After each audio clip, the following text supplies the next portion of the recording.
Okay, so good morning, everyone. Welcome you all to the third installment of the webinar series organized by the Student Academic Advisory Committee of the Faculty of Science, focusing on the students in the S20 batch.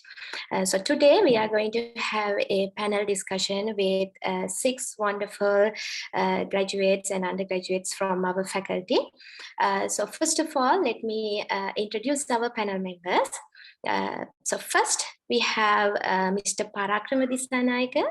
Parakrama graduated with a degree in applied science and currently working as a research chemist at Flintech Kogala. Then we have Ms. Rumali Pereira. Rumali graduated with a special degree in computer science, and she is currently reading for her PhD in computer science at the Ohio State University in USA. Then we have Ms. Kumudu Ranasinghe. Kumudu graduated with a special degree in chemistry, and she is also reading for PhD in chemistry at the Penn State University in USA. And then we have Mr. Kaveen Hiniduma. Kaveen also graduated with a special degree in computer science, and he is reading for PhD in computer science and engineering at the Ohio State University in USA. Next, we have Mr. Tarosa Rajaratna. Tarosa recently graduated with a special degree in environmental science, and he is currently working as a demonstrator at the Department of Environmental and Industrial Sciences at the Faculty of Science. Finally, we have Mr. Dushan Lahiru. Dushan is an undergraduate following the special degree in mathematics. So these are the, so I welcome all the panel members to this panel discussion. So the purpose of this panel discussion is to share some of the successful stories of our graduates as well as undergraduates, and to provide a platform for our first year students to ask questions and clarify any doubts that they have on, especially on being successful both academically, both in academics and outside academics while they are in University of Peradeniya. So students, you are going to have a very great session today. So please use this opportunity to your fullest. And also, dear students, note that our panelists will answer the questions that are only relevant to them. For example, say if you ask a question like how to calculate the GPA, they will not answer such questions because those are addressed somewhere else. Okay, so make sure you ask the relevant questions. And also we have 3 moderators today, Navoda, Shashika, and Prem.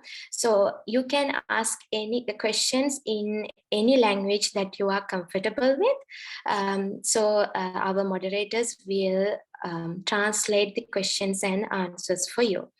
So I'm going to hand over the session to our moderators. So enjoy and have a good day. Navoda, over to you. Thank you, Dr. Deni, for your introduction. As freshers, we have various questions rising in our minds regarding the university life. So now let us listen to the life experiences that our guests have had as undergraduates.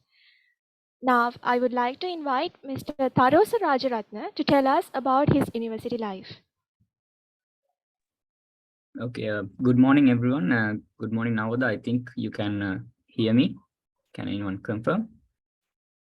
Yes, we can hear you. Okay. Yes. Okay. Thank you, everyone, for inviting me for this event.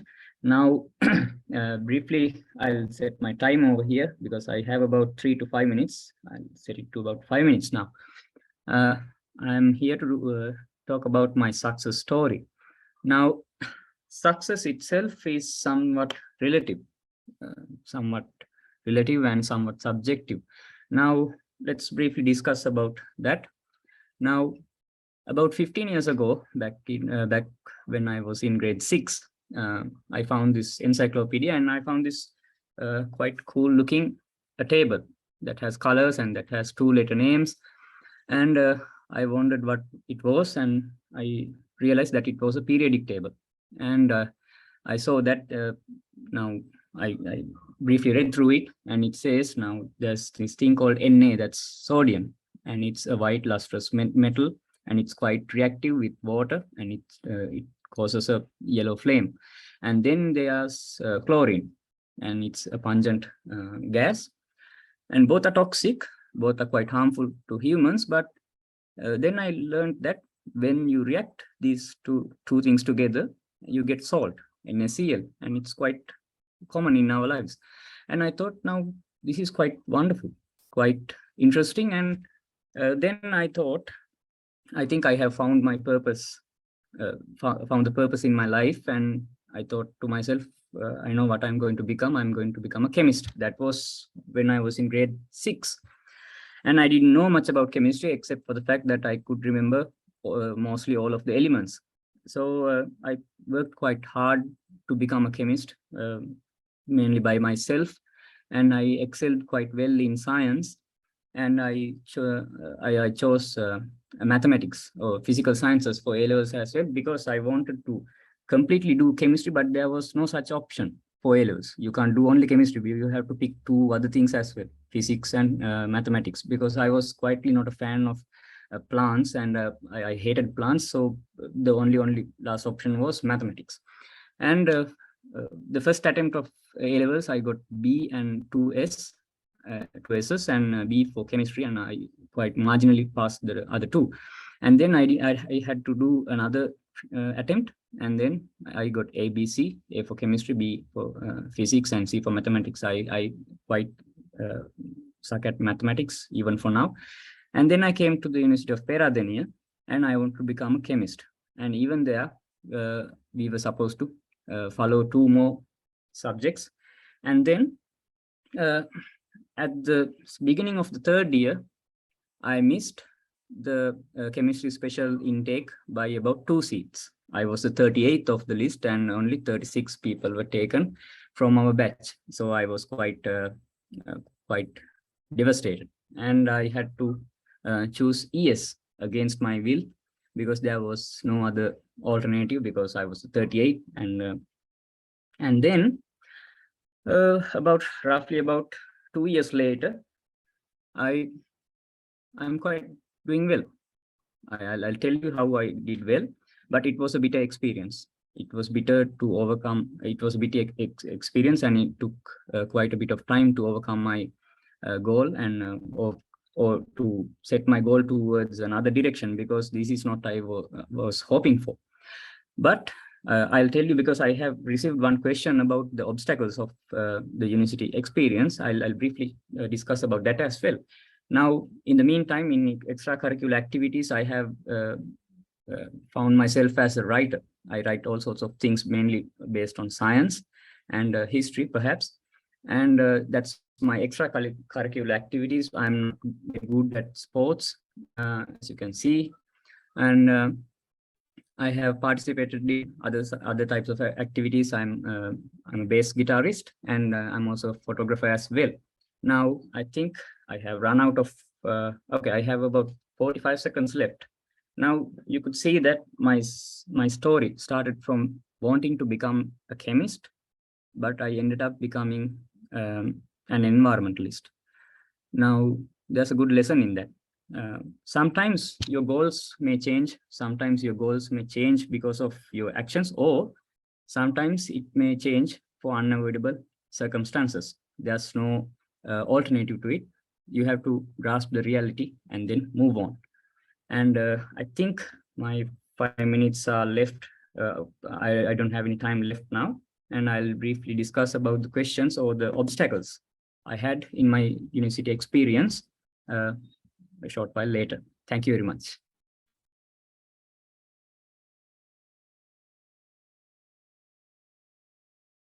Thank you very much, Mr. Taros Rajaratna. It was a nice introduction.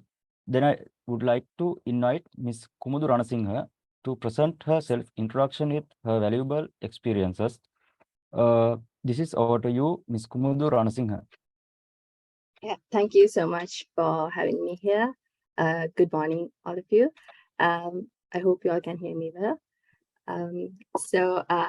I think as Tarosa explained, so everybody has a different story. So mine is, I think, quite different to that, because when I entered the university, actually, I did not have in my mind what I should be specializing in, or, what sort of a field I should choose. So it was, but since I came and started going for lectures and all that, I realized that I have an interest in chemistry, which I did not realize when I was doing my A-levels. So it's interesting at which point of your life you will understand like what you need to go for, what's your interest is. So that's how I started to like chemistry, and actually I did molecular biology as well. I had so much interest towards that subject as well. However, I got selected for both the special streams, but I chose chemistry over the other. So so our life is all depending on the decisions that we made. So I'm so happy that I actually came to the science faculty, which actually was not in my mind when I was doing my A-levels. So I agree. It depends all on the decisions that we make, and how everything comes into play. So I did. So my definition of success for me, it was having a balanced life. So actually, I wanted not to excel in my academia, but also I wanted to do sports and do some extracurricular activity while I was in my university, at the university. So so I did netball and basketball, but mostly basketball. I should mention something here, because I have never learned or played basketball at school. So since I came here, so I played netball in school, but not basketball. So I learned it when I was in university. So it was a wonderful experience. So this is for you to understand that anything is possible when you come to university. You can learn new things. You get that opportunity. So get those chances if you get such a chance.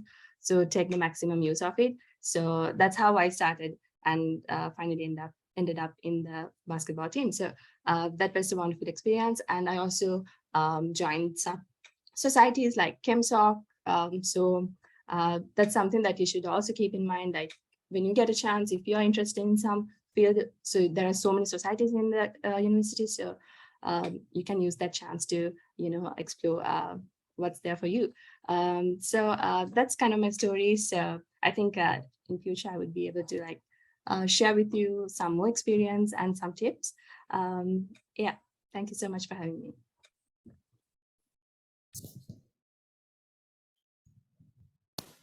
Thank you, Ms. Kumudu Ranasinghe, for enlightening us about the university life with your experiences. Now, Mr. Parakrama Dissanayake, I would like to invite you to share the experiences you had in the university. Hello, everyone. Hope you guys can see me. Yeah. Yeah. Yes, we can. Okay. So my story would be a little different. So I'll speak in Sinhala as the program is held in Sinhala. So one has asked how to improve your English kind of a question. Like if you have questions and if you can't speak in English, in late in the session, you are free to speak or ask us in Sinhala also. Any language would be okay, I guess. That's it. So I'm from applied sciences background. My background is different, and what we have in the degree, I'm a chemist. I work in the industry, and I am working in a research and development group. Let me I'll present how I got the job opportunity, and what kind of give you a background, what kind of jobs you have in the industry, kind of a story. So basically, one of the things that I got through the university is in the final year, I got a rare chance. That is we have something called the Applied Sciences program, and I got the chance to be the batch representative. So that was a turning point for me.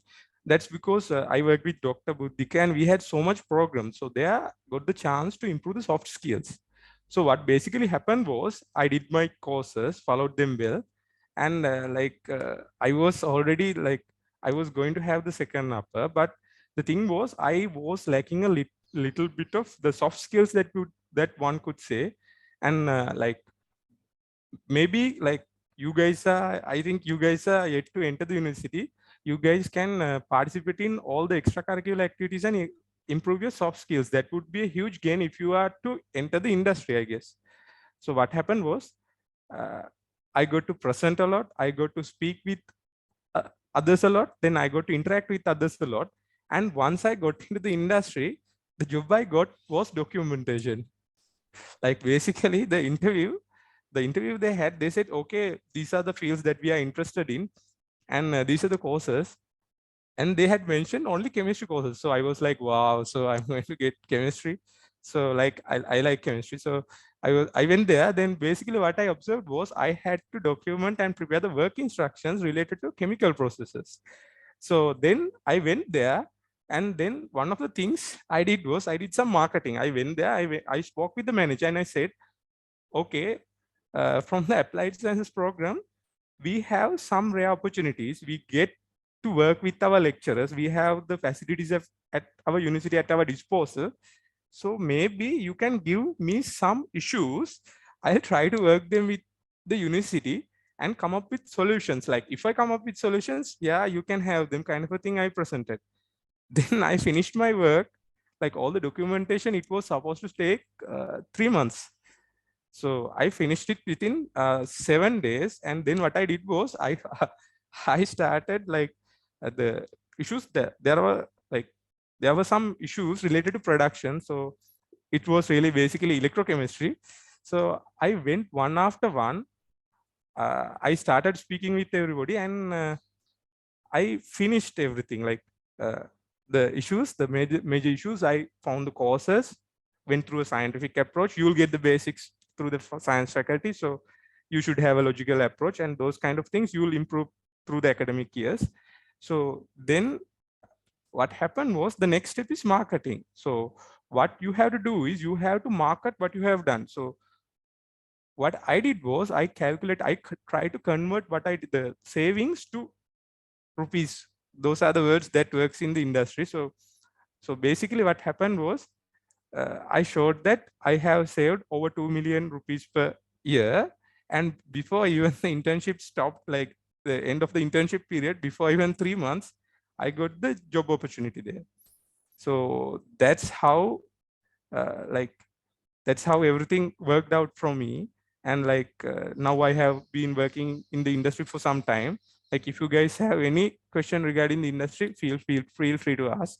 And don't worry if you have issues with English. Like if you in the Q&A session, I'll answer. If you have, like, I have some friends who are doing great right now. They had really poor English. I had my English background, not for me, but I have examples for you. So don't worry. And like I stayed in the hostels also from the first years to the last year. And so you guys can ask questions regarding that also, I guess. That's it from my side. Thank you. Thank you, Mr. Parakram Disanayaka, for inspiring us with your life story. Next, I would like to invite Ms. Rumali Pereira to share her experiences that she encountered as an undergraduate. Hello, can you hear me? Yes, we can. Okay, so thank you for inviting me for this session. And now I'd like to tell you what happened when I entered the university. It's a little similar to what Ms. Kumudu said. So when I came to the university, I'm currently doing a PhD in computer science. But when I came to the University of Peradeniya to do my bachelor's, I actually came to do physics. So I had tunnel vision for physics. I was going to do physics. I was going to become a physicist, and I had dreams of going for higher studies in physics. So what happened in my first semester, the very first exam we had was a physics practical. And that got I just really messed it up. And when the results came, it was so bad. And I was devastated by that, because I wanted to do physics. And the first semester, the first exam, when you mess your exam up, that's some trouble there. So now by that time, I had also selected computer science, and my other fields were computer science, physics, and maths. So the only the special degree or the special subject that I could do was in either physics or in computer science. So because I was so down with physics, now I started to look at computer science, and I was actually getting good grades in computer science. But because I had tunnel vision for physics because I wanted to do physics, I continued doing physics, and now I was starting to get bad grades for physics, and I was getting good grades for computer science. So then I realized, okay, maybe I'm not as good as I am for computer science as for physics. So by the time I realized this, it was like my first year was gone when I was realizing that I was actually good at computer science. Then what did I do? I dropped physics, and I focused entirely on computer science. So what is the moral of the story? If you come to the university to do something, and if you're actually really good at it, well, no problem, go ahead and do it. But if you're actually not that good at it and you realize later that you're good at something else, well, then go for that. Try that out. You might actually end up at a better place than if you were doing the subject that you're not really good at. So like, don't base your opinions on peer pressure, family pressure. Like, do this subject. If somebody says do this subject, and if you don't like it, well, then you should actually do what you like and what you're good at. So that was what happened to me. I came to do physics, and I dropped physics in my first year, and well, now I'm doing a PhD in computer science. So also during my fourth year, I was able to publish or get a lot of research publications. So I suggest that when you go to the third year, fourth year, when you're doing research, you should get some publications, because that would actually help you in your higher studies. If you're aiming for higher studies, it's good to get some publications, and you'd have a lot of opportunities then. And also, if you're going for the industry, you can work on research stuff and other industry related things as well. So that is what happened to me, and so that is my success story. Thank you again for inviting me for this session. That's it from me. Thank you very much, Ms. Rumali Pereira. It was a very nice introduction. Then I would like to invite Mr. Dushyan Lahiru to present his self-introduction with his valuable life experiences. This is over to you, Mr. Dushyan Lahiru. Thank you, Shashika. I think I'm audible enough. Yes. Okay, thank you. I'm Dushyan Lahiru. I'm still an undergraduate. I just selected for the last specialty degree in, I think, nearly 4 or 5 months ago. And I still hold the highest GPA man who selected for the mathematics honors degree. And my story is just far different than these. I stayed at hostels, and I can draw things. Okay, if you can draw things in university, you have so many things to do. If you guys have visited the university, there's a what's called a poster board. It's 72 feet long. I have drawn that nearly 4 or 5 times. Okay, just when I am entering on my errors, I'm not a man with so many works. I just having fun with friends and hanging out, and I'm not going to classes. It's a disaster. Okay. Then when I'm entering to the university, I want to do a mathematics special, and that's all I had, and that's my ultimate goal. Okay. I had so many problems. Difference. When I'm usually when I'm doing an examination, I get a problem. Okay. 2 times my father was sick. Dead time, but I done well, and I got a breakup. That's all. But I chased my ultimate goal, and I'm at here then. Yeah, if you guys have any questions related to the hostel life and what are the sports you can, okay, I am a senior member of University Explorers Club, and I also in the University Wushu team. What's good? I'm the vice president of the Mathematical Society. What else? I still in these days I'm working as a technical committee member for the SAAC. It's a symposium held by university, held by the Faculty of Science. And what else? Yeah, I do so many extracurricular activities. Then usually my work is always on the night. And our major thing is if you like to do academic, you just do your tutorials on your way, and yeah, you can ruin this year. Okay, thank you. That's my. Thank you, Mr. Dushan Lahiru, for taking your time in sharing your valuable thoughts with us. Now, I would like to invite the final panelist, Mr. Kavin Hiniduba, to share about his peregrination towards a well-deserved success.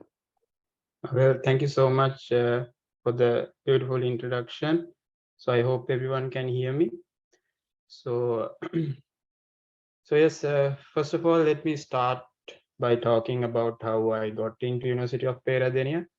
Well, my childhood dream was to come into University of Peradeniya, and well, on top of that, I really wanted to join the university, the Faculty of Engineering, but because I didn't get the chance to join the Faculty of Engineering, I had to come to the science faculty. But the strange thing is, well, I got into University of Peradeniya barely. You know that there's this boat 2 system. So I got into University of Peradeniya in the last boat. So by the time I got into University of Peradeniya, I think there were, I think 3 months of work has been already completed. So I had to catch up a lot. And similar to what Ms. Rumali said, I also had a dream to do physics. So I chose physics. And since I had a background in computers, I also chose computer science. So in first year, I did physics, computer science, and mathematics. So that was my combination. And by the end of the first year, I realized that I'm not so good at physics. So then I just dropped physics and started doing computer science. And then I realized that that was my area and got selected to the special degree program. And then if I talk about what extracurricular activities I have done in University of Peradeniya, well, I played cricket from first year onwards until my 4th year. Well, I had some background. I had a pretty good background in cricket when I was in school, and I'm a colorsman. And then I also was able to win a couple of awards as well. So, and I also have a record in university. So what I'm trying to say here is that you don't have to worry if you are still thinking about what to do when you get into the university. You can excel in anything you want. So there is a great support system in University of Peradeniya. So please make use of every resources that are available. So if you're thinking, like if you're feeling stressed out, you can go to the gym. You can play anything you want in the gym because everything is free for y'all. You can use the library system. So make use of everything while you are in the university. And also just don't try to focus only on academics, right? Try to do other things as well, extracurricular activities. If you're good at sports, you play sports. If you're still not good at any kind of sport, still go and join to a team. So I mean, it's not about how well you play in a team is the most important thing. It's the camaraderie that you gather when you are in a team, the friends. So you find while you are in teams or societies. So that will be a great investment for you all when you are in the society. So always make sure that you use all the resources in the university. And so yeah, that's all about my success story. So currently I'm reading my PhD in computer science at the Ohio State University in the USA. So thank you for inviting me here. So if you have any questions, we'll discuss it as we move forward. you, Mr. Kavin Hiniduma, for galvanizing us with your life journey. Next, we move to the most anticipated session of the day, the question and answer session. As we have already circulated circulated Google Forms and collected your queries, we will be directing them directly to the panelists. If you have any further questions, please feel free to type them in the Q&A section in English, Tamil, or Sinhala. On that note, let's move directly to the first question. To answer the first question, I would like to invite Ms. Rumali Pereira. What are the qualifications to become a foreign lecturer and to find foreign job opportunities? Okay, so now I'll just answer the first question first. So the path to become a foreign lecturer. Now, we are from Sri Lanka. So in order to become a foreign lecturer, first you have to get the bachelor's degree. So either you get the bachelor's from Sri Lanka or from another country. So let's say you get the degree first from Sri Lanka, and then you can go for higher studies. So this is like the normal path in which people go and become lecturers in other countries. So you can do your PhD in a foreign country, the country that you want to go to. And then you can, there are so many associate professors and so many, you can like join the academics in many ways. So first you have to do your PhD and then you can become a foreign lecturer. And then the next part of that is to find foreign job opportunities. So lots of people, after they come here, after they do the PhD or the MSc, lots of people go for the industry. So there are so many jobs here in the USA, like there are so many resources here. It's like 10 times more than that what we have in Sri Lanka. Not just 10, I don't know, like it's so many resources. So you can just finish your PhD or MSc and you can go for jobs as well. So you can either join academics or you can go for jobs in other countries. And then there's this other part of that question, how can you become a professor and what are the qualifications? So to become a professor or a lecturer in Sri Lanka, so you can do your PhD and then go back to Sri Lanka. And you can, in order to become a professor, you have to first become a lecturer, and then there are this marking scheme that they have. So you can do a lot of research, you can publish your work, and you can hold positions in that admin sector. You can become directors, heads, they get points. So there's this point system.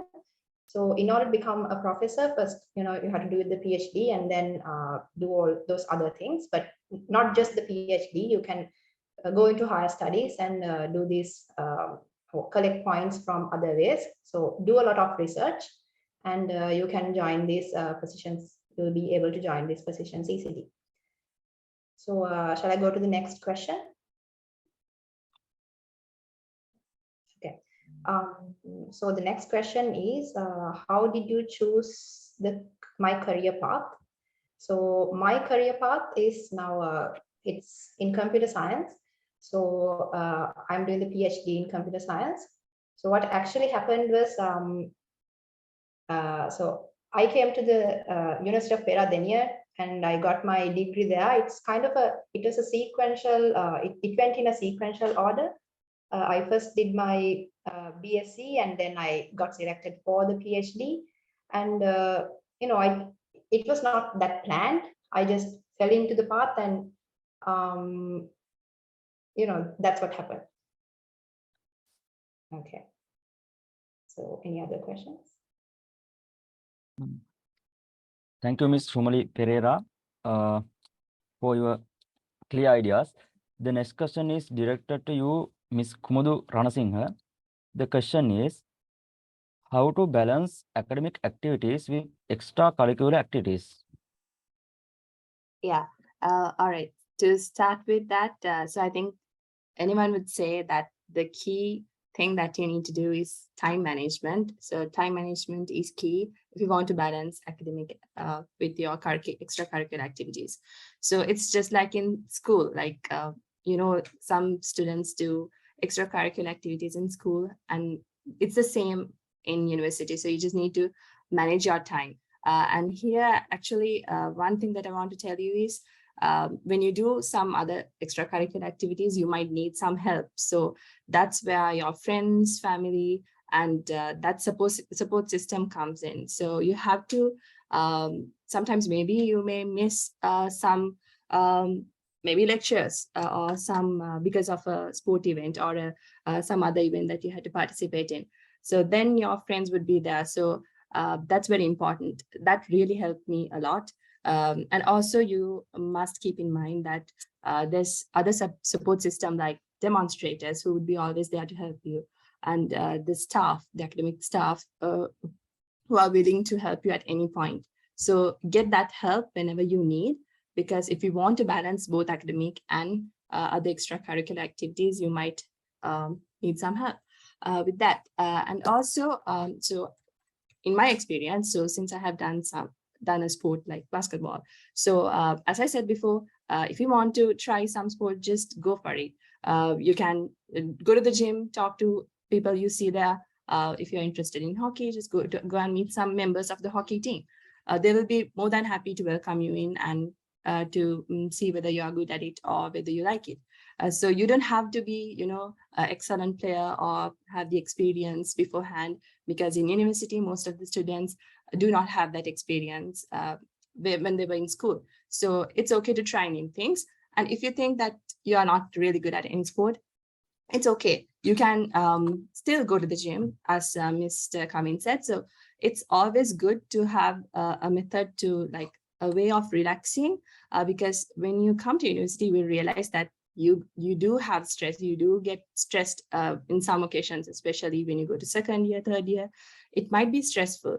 You might think that doing some extracurricular activities will, double or triple that stress amount. No, that's not the case. Sometimes it helps you to kind of step back and look at your university life and enjoy it while you're there.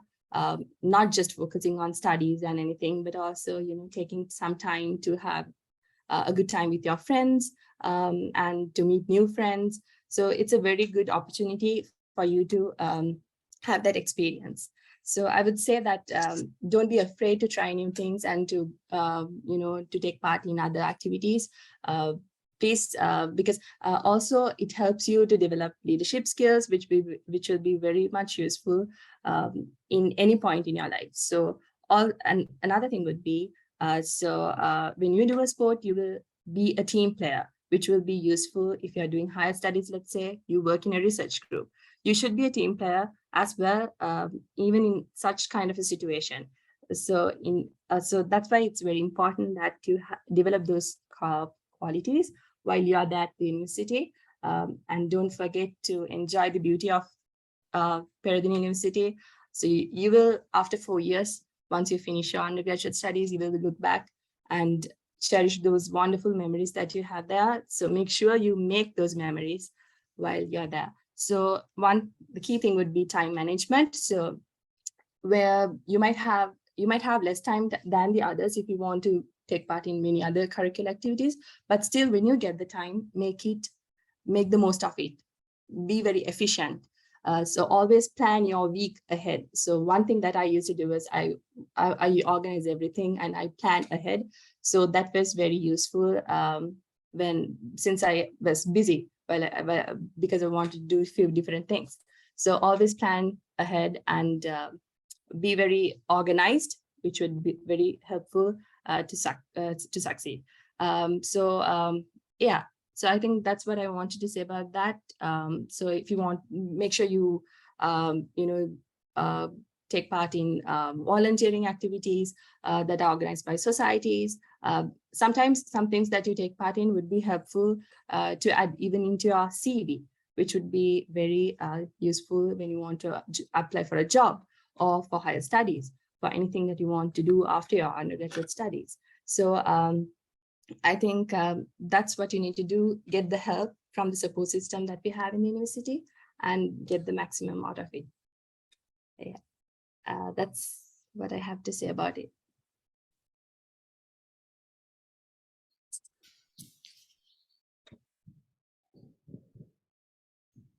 Thank you, Ms. Komudu Ranasinghe, for clarifying about how to balance academic activities with extracurricular activities. The next question goes to Mr. Tharosa Rajaratna.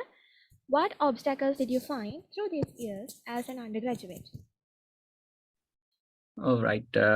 Since there's a request to speak in Sinhala as well, I can do this. I can answer this question in Sinhala, and perhaps one of your panelists can translate that to Sinhala and Tamil if you wish. Then mama මුලදී කතා කරපු එක දෙයක් තමයි මම කිව්වා මට chemistry කරන්න රසායන විද්‍යාව කරන්න ලොකු උවමනාවක් තිබ්බා කියලා. අවුරුදු 15ක් විතර ඉඳලා. ඊට පස්සේ දැන් ඒක කරන්න බැරි වුණා. ඒක කරන්න බැරි වුණෙත් නූලෙන්. ලකුණකින් විතර තමයි වෙනස් වුනේ.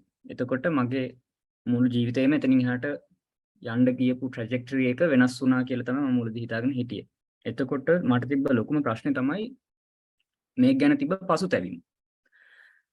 පශ්චාත්තාප වීම ලොකුට තිබ්බා. ඒ කියන්නේ මං හැම වෙලෙම හිතුවේ ඇයි මම දැන් මෙච්චර මං අවුරුදු 15ක් මහන්සි වෙලත් ඇයි මට මේකට එන්න බැරි වුනේ කියලා.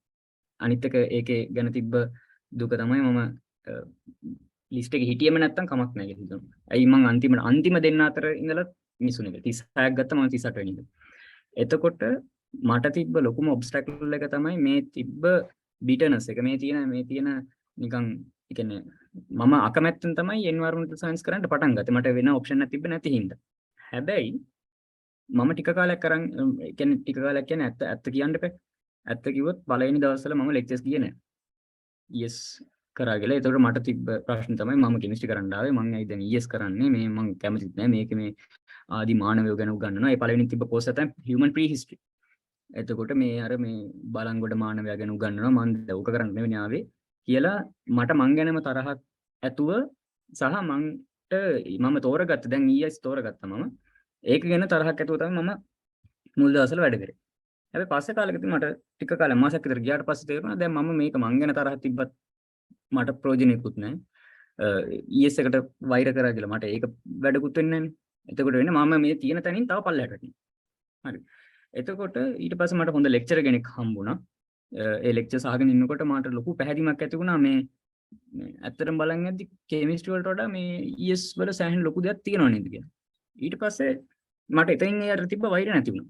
වෛර නැති වෙලා ඊට පස්සේ සෑහෙන කියවන්න පටන් ගත්තා. ES කියන්නේ මොකද? ES වල ඇයි මේ environmental science ඇයි මෙච්චර දැන් මේ පිටරටවල වල මෙච්චර ඇයි මේක පොපියුලර්. ඊට පස්සේ කියවලා මේව කරාට පස්සේ තේරුණා මම කලින් අර දැඩි ලෙස මේ නිමග්න වෙලා හිටපු තියෙනනේ මගේ ගෝල් එක. ඒ ගෝල් එකට වඩා දැන් මේ ගෝල් එක බලහත්කාරයෙන් අයින් කරලා මම වෙන තැනකට දාලා තියෙනවා. දැන් මම හිතමු මේ වගේ එකක්. මම ඇත්ලීට් කෙනෙක්. මම දුවන්න දන්නවා. හැබැයි කවුරු හරි කෙනෙක් ඇවිල්ලා උස්සලා දානවා මම පූල් එකකට. මට පීනන්න බෑ. හරි දැන් කියනවා එනම් පීනන්නලා දැන් හරි පදක්කමක් ගන්න කියලා.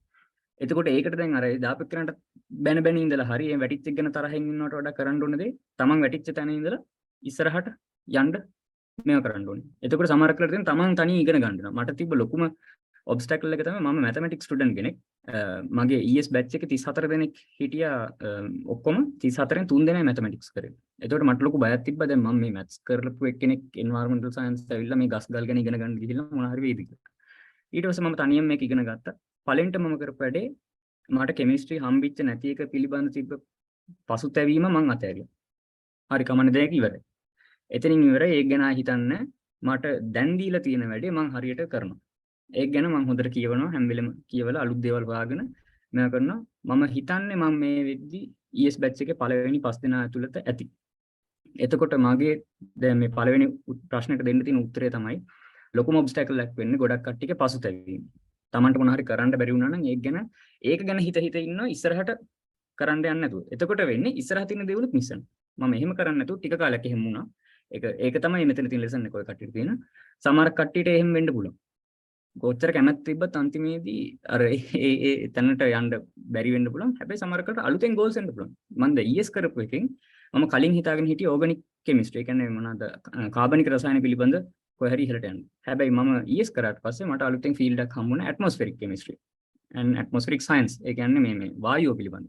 එයා පොලියුෂන් වගේ පිළිබඳ මට සෑහෙන්න ලොකු ඉන්ට්‍රස්ට් එකක් ආවෙක් ගැන මට ඒකට හිතුණා මේක මම ES හම්බෙච්ච හින්දා තමයි මම මේ දේවල් දැක්කේ කියලා.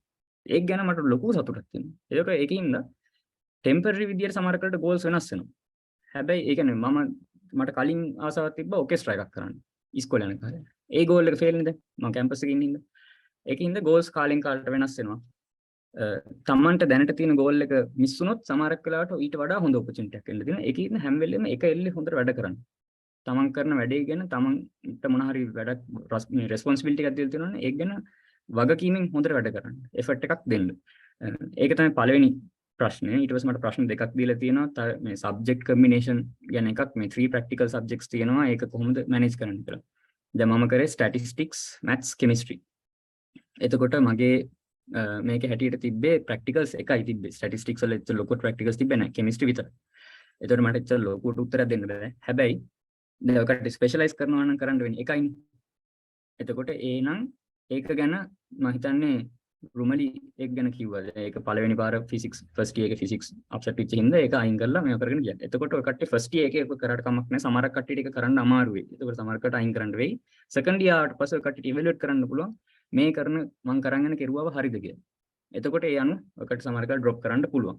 එතකොට සාමාන්‍ය බොටම් ලයින් වන් මේජ් එකක් ගැන මේව කරන් ගියාට කමක් නැහැ. හැබැයි හැම වෙලෙම බලන්න වෙනස් වෙන්න පුළුවන්. තමන්ගේ ජීවිතේ නොහිතූ තැන්වල වෙනස් වෙන්න පුළුවන්. හරි. තුන්වෙනි ප්‍රශ්නේ තියෙනවා. In fact, one of the main problems that arise in studying at the university is making notes related to lectures or understanding some things that are not understood by oneself. ඒක තියෙන ප්‍රශ්න. Universities වල ප්‍රධාන කාරණාව තමයි lecturer-ට ලොකු වගකීමක් නැහැ. ඔය කට්ටියට හැමදේම හැන්දෙන් කවන්න. තමන්ට උගන්වන දෙයක් තියෙනවා නම් ඒ දේ ලියා ගන්න. සමහර කට්ටිය ඉන්න කියන හැමදේම ලියා ගන්න කට්ටිය. මම එහෙම කෙනෙක් නෙමෙයි. මම එකපාරක් ප්‍රොෆෙසර් කෙනෙක් ඇවිල්ලා ඇහුවා Rajaratna, you sit in front of the lectures but you don't seem to take any notes. What's going on here? මං කිව්වා මැඩම් මං අහගෙන මොන හරි දෙයක් ඉම්පෝටන්ට් දෙයක් තිබ්බොත් තමයි ලියන්නේ. එහෙම නැත්නම් ගොඩක් කරලා මං මතක තියාගන්න ඕනේ. එතකොට ඒ වගේම තමයි ගෙදර ගිහිල්ලා ඔය කට්ටිය එක්ක ලයිබ්‍රරි එකේ ගිහිල්ලා පොත් තියෙනවා. ඒවා කියවන්න. එහෙම නැත්නම් YouTube තියෙනවා ඔය කාන් ඇකඩමි ආනමනන් කියලා තියෙනවා. තමන් කියවන්න පටන් ගන්න. ලෙක්චරර් උගන්වපු දෙයට වඩා ලෙක්චරර් දේවල් 5ක් උගන්වනවා නම් ඔය කට්ටිය ගෙදර ගිහිල්ලා දේවල් 10ක් ඉගෙන ගන්න. ඒ දේවල් අනුව. එතකොට ගොඩක් දේවල් උළුවට යයි. සමහරක් ඒවා අමාරුයි නම් ලියා ගන්න. ඒ දේ තමයි කියන්න තියෙන්නේ. මට එතකොට මේ විශේෂ ස්පෙસિෆිකලි කියන්න බෑ මේ channel එක හොඳයි අරක වෙබ්සයිට් එක හොඳයි එහෙම කියලා. ඔය කට්ටිය හොයන්න. ඒක තමයි ඔය කට්ටියගේ යුනිවර්සිටි එක්ස්පීරියන්ස් එක. තනියෙන් ඒක එක තැනක මට මතක විදිහට තිබ්බේ දැන් ඔය කියන්නේ මොකද අශ්වයාට අර ගඟ ගාවට ගෙනිච්චට වතුර බොන හැටි කියලා දෙන්න බෑ වගේ. හැබැයි යුනිවර්සිටි එකේ තියෙන්නේ ගඟ ගාවට ගෙනියන්නේ මේ ගිහින් තියන්නේ. යුනිවර්සිටි එකේ කරන්නේ ගඟ තියෙන පැත්ත පෙන්වනවා. ඔය කට්ටියට ඕනනම් ඕන පැත්තකින් යන්න පුළුවන්. ඕනනම් නොවන්නත් පුළුවන්. ඒක අලුත් එක්ස්පීරියන්ස් එකක්. ඔය කට්ටියට යන් හින්දා ඔය කට්ටිය අලුතෙන් මේ යන් හින්දා සමහර කට්ටිය අමාරු වෙන්න ඉඩ තියෙනවා. හැබැයි වැටි වැටි හරි ඉගෙන ගන්න එක. ඒක හොඳ එක්ස්පීරියන්ස් එකක්. තනියෙන් වැඩක් කරගන්න විදිය ගැන ගොඩක් ඉගෙන ගන්න පුළුවන්. බොහොම ස්තුතියි.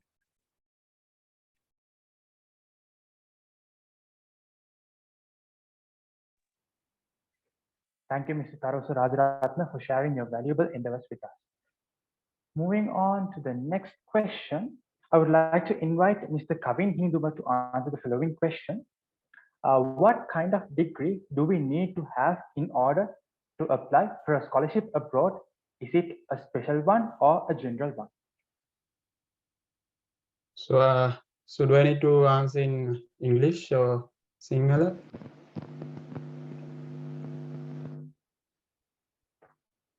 I think English would be fine. Okay. So I think first of all, I need to make this clear that the degree is just a small factor that is important if you are planning on doing your higher studies or getting a scholarship. It is just one factor. There are many other factors that the admission committees look at when they do the evaluations. So in my experience, what I think is it doesn't matter whether you do a special degree or a general degree, but I think what they look at is a 4-year degree.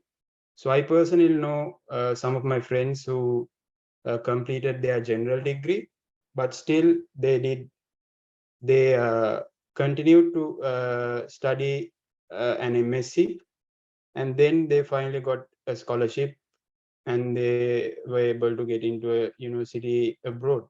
So I think if you are talking only about the degrees that are important to get a scholarship or higher study grant or something, so I think the the most important thing is to have a 4-year degree. So it doesn't matter whether it is a general or a special. But I think if you are in a special degree program, it is much easier because the 4 years is guaranteed.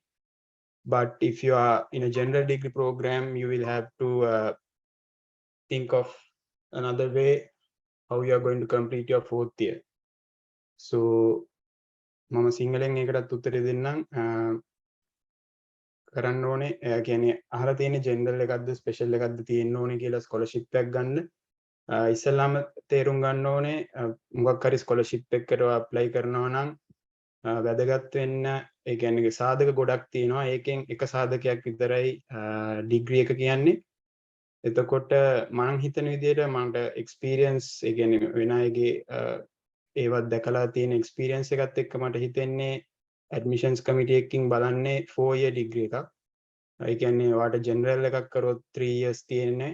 ඒකින්ද ඔයා 4th year එක සමහරට MSc එකක් කරලා 4 years complete කරන්න වෙයි. එතකොට special එකේ තියෙනවා ලේසිය කියන්නේ 4 years ඔයාට second year එකේ ස්පෙෂල් තේරුණාම ඔයාට 4 years guaranteed. හැබැයි ජෙනරල් එකක් කරොත් ඔයාට 3 years තියෙන එක හන්දා 4th year එක ඔයා කොහොමද complete කරන්න කියලා ඔයාට හිතන්න වෙනවා. වැදගත්ම දේ තමයි ඒක එක සාධකයක් විතරයි ස්කෝලර්ෂිප් එකක් හරි higher studies වලට යන්න හරි අවශ්‍ය වෙන. තව ගොඩක් සාධක ඒගොල්ලෝ බලනවා. ඔයා for an example ඔයා ඇමරිකාවට එනවා නම් ගොඩක් ඒ වගේ ඔයා essay එකක් ලියන්න ඕනේ ඔයා ගැන. ඒ කියන්නේ ඔයාගේ interest මොනවද? ඒ essay එක ගොඩක් වැදගත්. ඊළඟට recommendation letters ඕනේ ඔයගොල්ලෝගේ professors ලගෙන් හරි ඔයාව හොඳට දන්න මේ එක්කෙනෙක්ගෙන් research supervisor ගෙන් වගේ. ඉතින් ඩිග්‍රී එක ඇත්තටම පොඩි සාධකයක් විතරයි higher studies යන්න. 4-year degree එකක් මගේ දැනුම හැටියට 4-year degree එකක් තමයි ගොඩක්ම වැදගත් වෙන්නේ scholarship එකක් ගන්න.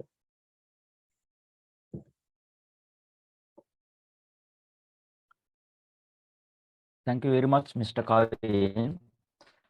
The next question is for you, Mr. Dushyan Lahiru. The question is, how can we manage time when we study? Hello. I'll answer that in Sinhala. Easily. Article. Mama Samani, my university ආවේ 2019 January. ඊට පස්සේ මම ආවා අපිට මුලින්ම තිබ්බා අපිට freshers event එක තියෙනවා. freshers event එක මට චිත්‍ර දෙන්න පුළුවන්. ඒ කියන්නේ මගේ වැක් එක වෙන මට චිත්‍ර දෙන්න පුළුවන්. එතකොට ආව ගමන් ඒකේ තියෙන කොඩියක් හදන්න තියෙනවා අපිට. ඒ කියන්නේ එන ලොකු කොඩියක් ඒක සාමාන්‍ය අපි දැකලා තියෙන big match වල පට්ට ලොකු කොඩියක් ගන්න. ඒ වගේ කොඩියක් අඳින්න තියෙනවා. ඊට පස්සේ first එක තියෙනවා. ඊට පස්සේ ඔහොම event ගොඩක් තියෙනවා. ඒතකොට මම සාමාන්‍යයෙන් මගේ night time එක මම ගොඩක් දුරට ඉන්නේ මේ කොහේ හරි තැනක චිත්‍රයක් අඳින ගමන් ඉඳලා තියෙන්නේ. එතකොට මට කියන්නේ මම සාමාන්‍ය ගන්න මේ day time එක තියෙන මම day time එකේ වැඩ කරනවා. අනික lecture ගියාම මම අහන් ඉන්නවා සාමාන්‍ය කියන්නේ. මට ඒ වෙලාවේ ගොඩක් try කරනවා වලට දා ගන්න. ඊට පස්සේ අනිත් එක තමයි මම දැන් මම කොහොමත් මම Saturday Sundays වල ගොඩක් දුරට කන්දක් උඩ එන්න ගියා. Explorers Club එකෙන් ගිහලා ඊට පස්සේ මම freelancing කරනවා. එතකොට එතනත් time එකක් යනවා මට. මම කරන්නේ සාමාන්‍යයෙන් මම plan එකක් හදා ගන්න කියන්නේ. මම මේ ටික කරනවා මේ වෙද්දී කියන plan එක මම හදා ගන්නවා කියන්නේ. වෙලාව වෙනස් වෙනවා time එක සාමාන්‍ය. සමහරවිට 3 days විතර පයින් වෙලාවල් තියෙනවා. මොකද workload වැඩි වෙද්දී. ඊට පස්සේ දැන් මම step by step කරනවා කොහොම හරි. step by step එක යනවා. සාමාන්‍යයෙන් ඒ කියන්නේ academically success වෙන නම් කියන දේ එකම දේ තමයි මේ tutorials දෙනවනේ ඒක copy කරන්න එපා. සාමාන්‍යයෙන් කියන්නේ තමගේ යාළුවෙක් ඉන්නවා තාරක එයා සාමාන්‍යයෙන් කරන්නේ කියන්නේ පොරට ප්‍රශ්න තියෙන්නේ මේ හිතෙන්න ඕන කරක් කරන්න. හිතුනහම කරන්නේ මේ එයා අරගෙන කියන්නේ ඒත් සෑහන එක වැඩ තියෙන යාට. හරිද? ඊට පස්සේ එයා කරන්නේ මේ ටියුටෝරියල් එක අරගෙන සම්පූර්ණ ටියුට් එක අරගෙන මේ ටියුට් එකේ තියරි එකේ නම් සම්පූර්ණයෙන්ම දෙනවා. මම මෑත්ස් ඊට පස්සේ දැන් සමහරවල්ලාට මට මතක නැතිව එයාට සෑහෙන්න මතකයි. එහෙම මේ ටයිම් එක කියන්නේ ඕඩරයක් හදාගන්නවා කියන්නේ. ඔයාට වීක් එකකට වැඩ වීක් එක නම් මන්ත් එකකට ගමන්නේ. ඔයාට තියෙන වැඩ ටික ඔයාට ඉස්සරහට පේනවා නම් ඕඩරයක් හදාගන්න. just ඊට පස්සේ ඕඩර් එකට යන්න. ඒ කියන්නේ ඔය ඕඩර් එකට අතරමැදි වැටෙනවා. හරිද? ඒ කියන්නේ එක එක දේවල් යනවා.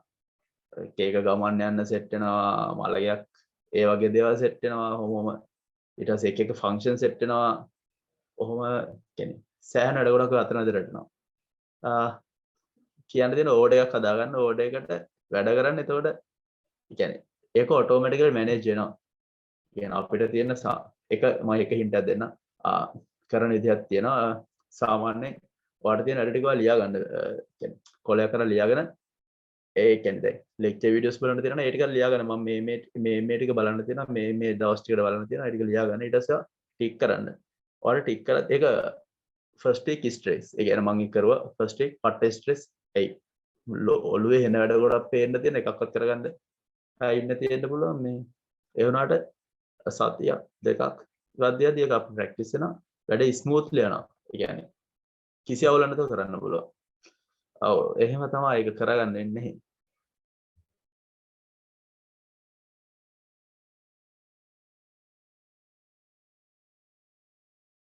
hello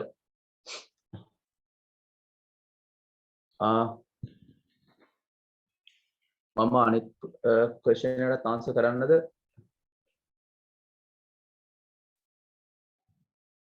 okay මම answer කරන්න. ඒකට does zoom seem effective?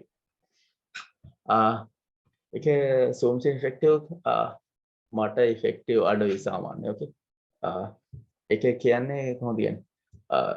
මම එක්ස්ට්‍රා වැඩ කරනවා වැඩි. කියන්නේ වැඩි මම මෙහි youth societies වල ඉන්නවා. ඒතකොට මම ගෙදර ඉන්නවා කියන්නේ disaster එකක්. කියන්නේ මම කොහොමවත් ගෙදර යන අඩුයි. මම යුනිවර්සිටි ඉන්න බලන්නේ. මොකද මෙහි ආවට පස්සේ කවුරු එන කියලා දුෂාන් මචං මෙහෙම වැඩක් තියෙනවා.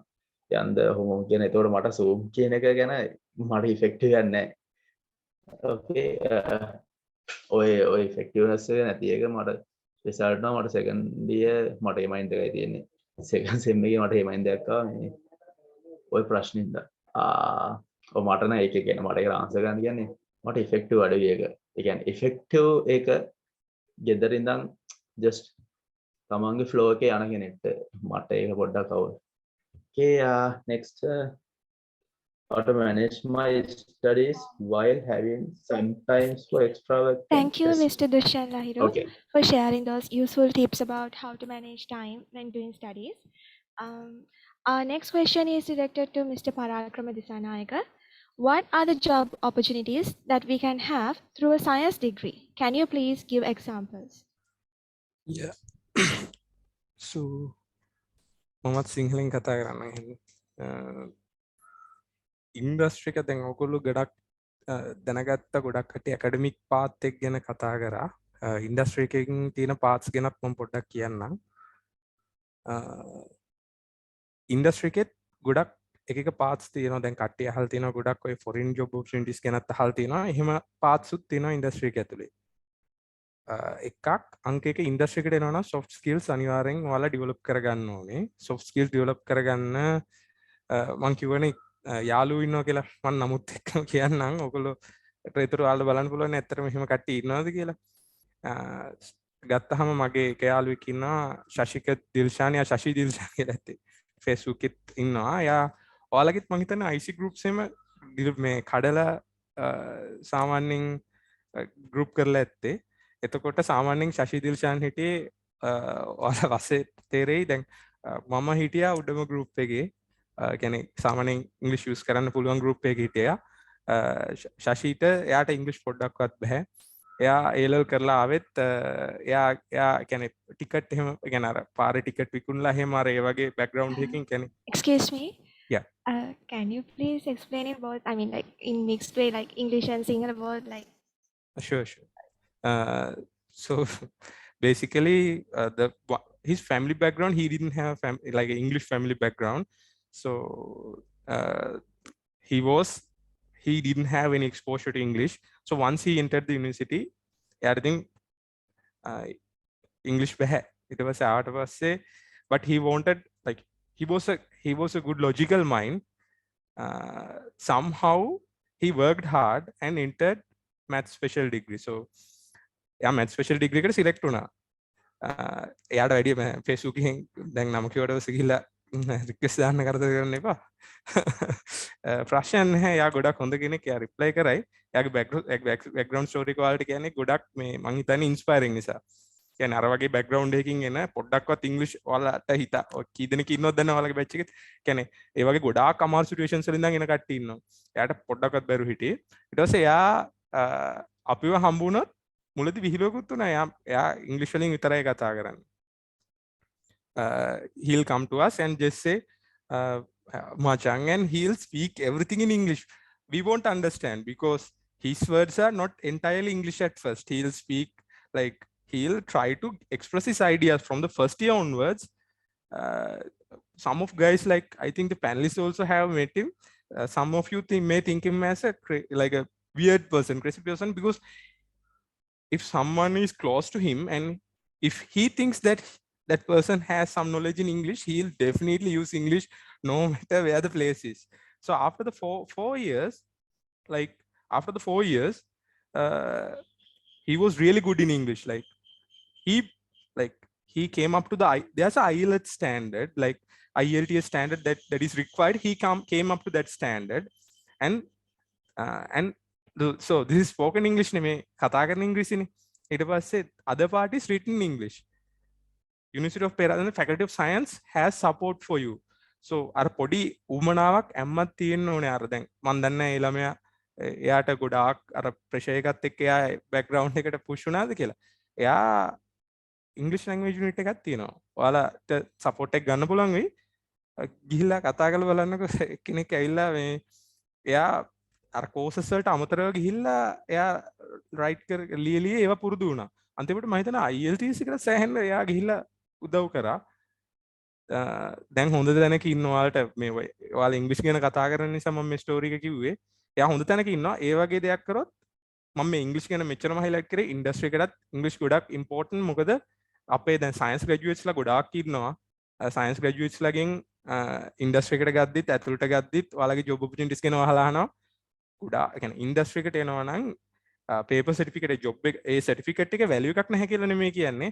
නට ගොඩාක් ඔයාලා කැඩෙයි. ඔයාලගේ English knowledge එක නිසා අර වගේ facilities තියෙනවනේ. ඔයාලට support එක ගන්නත් පුළුවන්. අනිවාර්යෙන් lecturers-ලාත් ඒ support එක දෙයි.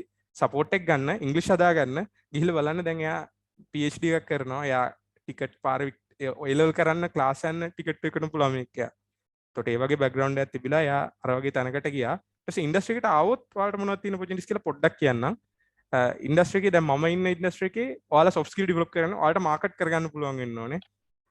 You should be pleasant, approachable, and like develop your English.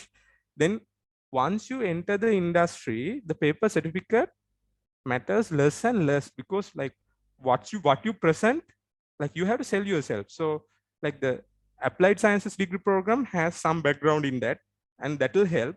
And one of the things, like say if you want to go to a foreign country, like I'll speak from my personal experience.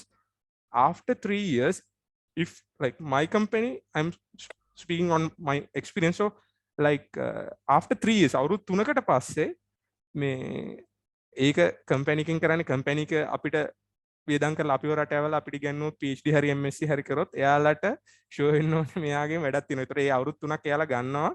එහෙම හොඳද කියලා බලලා එයාලා එහෙම scholarships උත් දෙනවා.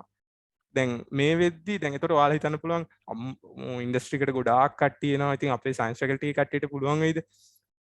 එහෙම නැහැ. දැන් මගේ ටීම් එක ගත්තොත් ඔව් මගේ ටීම් එකේ දැනට ඉන්නේ මොරටුවේ සෙට් එකක් ඉංජිනේර්ස්ලා සෙට් එකක් විතර ඉන්නේ. මම විතරයි සයන්ස් ෆැකල්ටි ඉන්නේ. බෑග්ග්‍රවුන්ඩ් එක ලොකුවට අදාළ වෙන්නේ නැහැ. යාලා ටීම්ස් ෆෝමියුලේට් කරද්දී යාලා කේපබිලිටි එක බලලා ලොජිකල්ද කියලා බලලා ඉගෙන ගන්න එතන chances තියෙනවා. තව නමක් කියන්නම් තීක්ෂණ බණ්ඩාරනායක. එයාත් මෙහෙ හිටියේ. එයා හැබැයි සයන්ස් නම් නෙමෙයි. එයා ඉංජිනේරින් මොරටු යුනිවර්සිටි එකේ. එයාත් මගේ ටීම් එකේ හිටියේ. මගේ සීනියර් කෙනා. එයා ගියා US කෙලිම කම්පැනි එකෙන් එයාව රීලොකේට් කරා US. ඒ කියන්නේ කම්පැනිස් වල ගොඩාක් තියෙන බ්‍රාන්චස් දැන් රටවල් ගොඩක තියෙනවා. ඒ කියන්නේ 8 10 එහෙම තියෙනවා. ඒකට එයාලට ඔයාලා වැලියු වුණොත් වැලියු වෙන නම් soft skills number 1. ඒවා ඩෙවලොප් කරගන්න මාකට් කරන්න පුළුවන් වෙන්න ඕනේ, රුපීස් වලින් කතා කරන්න පුළුවන් වෙන්න ඕනේ, ෆෝවර්ඩ් වෙන්න ඕනේ, ඉංග්‍රීසි හදෙන්න ඕනේ. ඇතුළට එන්න නම් ඩිග්‍රී එකත් හරියට කරගෙන එන්න ඕනේ. ඒ ඔක්කොම කරාට පස්සේ ගොඩාක් ඔපචුනිටිස් වලට තියෙනවා. ඊට අමතරව මම හිතන්නේ ඔක තමයි ඉන්ඩස්ට්‍රි එක ගැන මම හිතන්නේ තව ප්‍රශ්න තියෙනවා නම් අපි පස්සේ කතා කරමු. වෙලාව තියෙනවා නම් ඊට පස්සේ අහලා තිනවා මගේ ඊළඟ ක්වෙස්චන් එක මම හිතන්නේ how did you find money for your meals, boardings and transport. මම අවුරුදු 4ම හිටියේ හොස්ටල් එකේ. එතකොට ඔයාලා සමහර කට්ටිය බයද දන්නේ හොස්ටල් ඉන්න. ඉෂුව එකක් නැහැ. පර්සනලි ලොකු කැනේ හොස්ටල් ඉදි ගොඩාක් කට්ටිය හම්බ වෙනවනේ එක එක බෑග්ග්‍රවුන්ඩ්ස් වල එක එක විදිහට. ඊට පස්සේ දැන් හොස්ටල් එකට ආවට පස්සේ කට්ටියත් එක්ක කොහොමත් ඉන්නම වෙනවා. එතකොට ඉන්ඩස්ට්‍රි එකට අවශ්‍ය එක පැත්තක් ඉතින් ඇත්තටම හොස්ටල් එකකිනුත් මම හිතන්නේ හැදෙනවා මේ ලෝකල් ඉන්ඩස්ට්‍රීස් වලට. දැන් ඇකඩමික් පාත් එක ගිහිල්ලා ෆොරින් ගිහිල්ලා එහෙම යන්නත් පුළුවන්. මම කතා කරන වෙනම පාත් එකක්. එතකොට ආවට පස්සේ කට්ටියත් එක්ක ඉන්න එක, ඒ වැඩ කරන එක, ඒක ගැන හොස්ටල්ස් වලදීත් ලොකු එක්ස්පෝෂර් එකක් හම්බ වෙනවා. ඇකඩමික්ස් කරගන්න ලොකු ස්ට්‍රෙන්ත් එකක් තියාගෙන කරන්න. මොකද ඩිස්ට්‍රැක්ෂන්ස් ටිකක් වැඩි මං හිතන්නේ බෝඩ් වෙලා ඉන්න කෙනෙකුට වඩා. ඩිමෝටිවේට් වෙන්න එපා. ගොඩක් කට්ටිය ඉන්නවා වැඩ කරගත්ත. කියන්නේ අර එතන වෙනම ලයිෆ් එකක්. ගොඩාක් මං හිතන්නේ යාළුව හැදෙන, ගොඩක් සුන්දර මතක තියෙන තැනක් තමයි හොස්ටල් එක කියන්නේ. ඒක නිසාම කට්ටිය ගොඩාක් විනෝදයට බර වෙනවා, වෙන වෙන දේවල් වලට යනවා. ගිහිල්ලා ටිකක් අර ඇකඩමික් කරගන්න නැහැ. ඇකඩමික් කරගත්තේ නැත්නම් ඉන්ඩස්ට්‍රි එකේ නා සොෆ්ට් ස්කිල්ස් ඩෙවලොප් කරගත්ත කට්ටිය හොඳ තැනකට දැන් ගිහිල්ලා තියෙනවා. ඉතින් ඒවා කරගන්න මීල්ස් ඒව ගැන ලොකුවට බය වෙන්න එපා. මගේ එක්ස්පීරියන්ස් එක නම් හොස්ටල්ස් වල ඉන්නවා නම් කවදාවත් කවුරුත් බඩගින්න ඉන්නේ නැහැ. යාළුවෝ හැදෙනවා. බය වෙන්න දෙයක් නැහැ. කට්ටියත් එක්ක එකතු වෙලා ඔක්කොම වැටික් කරගෙන යන්න. මේ ඩිස්ට්‍රැක්ට් වෙන්න එපා. එච්චරයි. ඒ ගැන කියන්න තියෙන්නේ. ඊට පස්සේ what kind of obstacles did you have to face once completing your degree? මගේ background එක කිව්වොත් මට ලොකුවට expose වුණේ නැහැ obstacles. මොකද මම internship එකෙම ඉවර වෙන්නත් කලින් මට job එක හම්බෙලා. එතනින් පස්සෙත් කට්ටිය හිතනවානේ degree certificate එක ගත්තාම path එක career එකක් fix කියලා. ඒක නෙමෙයි case එක. කියන්නේ එතෙන්ට ගිහිල්ලත් ආය ලොජිකල් වෙන්න ඕනේ, ආගියු කරන්න ඕනේ. සයන්ටිෆික් අප්‍රෝච් එක සයන්ස් අපේ ෆැකල්ටි එකෙන් ඒවා හැදෙනවා. හැමතිස්සෙම ෆැක්ට්ස් එක්ක යන්න ඕනේ, නම්බර්ස් එක්ක යන්න ඕනේ. ඒ දේවල් හැදෙයි. ෆීලිංග්ස් වලින් කතා කරන්න හොඳ නැහැ ඉන්ඩස්ට්‍රි එකේ. ඒ ඔක්කොම හැදෙයි සයන්ස් ෆැකල්ටි එකෙන්. ඒ දේවල් වලට හම්බ වෙනවා. ඒක තමයි ග්‍රැජුවේට් කෙනෙක්. Excuse me, sir. Yeah. Like, sorry for interrupting. Like, we'll be moving to the next question due to okay, sure.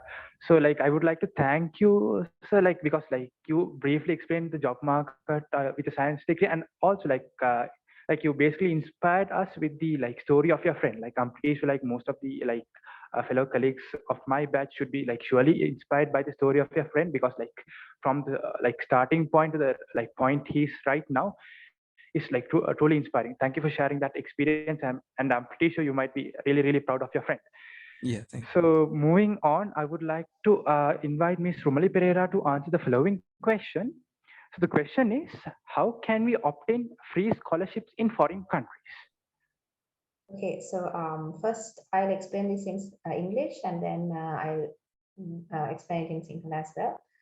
So how can we get free scholarships in foreign countries? So now we also got it's not a scholarship, it's called graduate teaching associateship. So there are different terms that they use here. So how you get a scholarship is first you have to apply for it. For most countries in Europe, you have to get scholarships. And if you are applying for USA, now this depends on the country that you are trying to go to. If you are trying to go to a university in the US, it's mostly you just apply to the university, and from the acceptance letter, they send you whether you are going to be a graduate teaching associate. There are RA positions, there are TA positions, there are admin positions. So you can go for those, and the university will pay for those services that you do.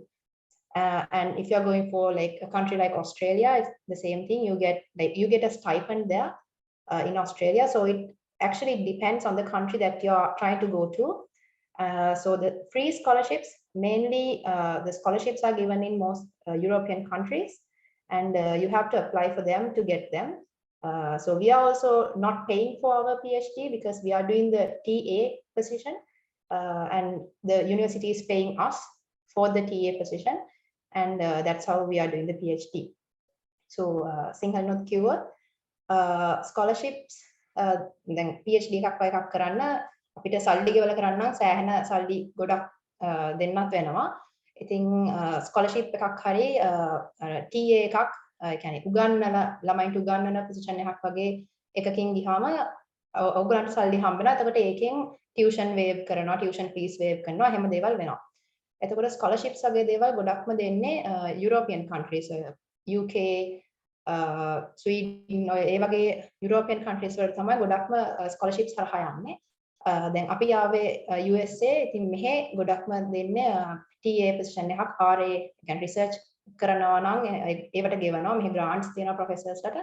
එතකොට ඒගොල්ලොත් ගෙවනවා ඔයගොල්ලෝ මොකක් හරි research එකකට යනවා නම් ඒකෙන් ඒ grant එකෙන් ඔයගොල්ලන්ට සල්ලි ගෙවනවා. එතකොට ඒකෙන් ටියුෂන් ෆීස් වේව් කරනවා. එහෙම එක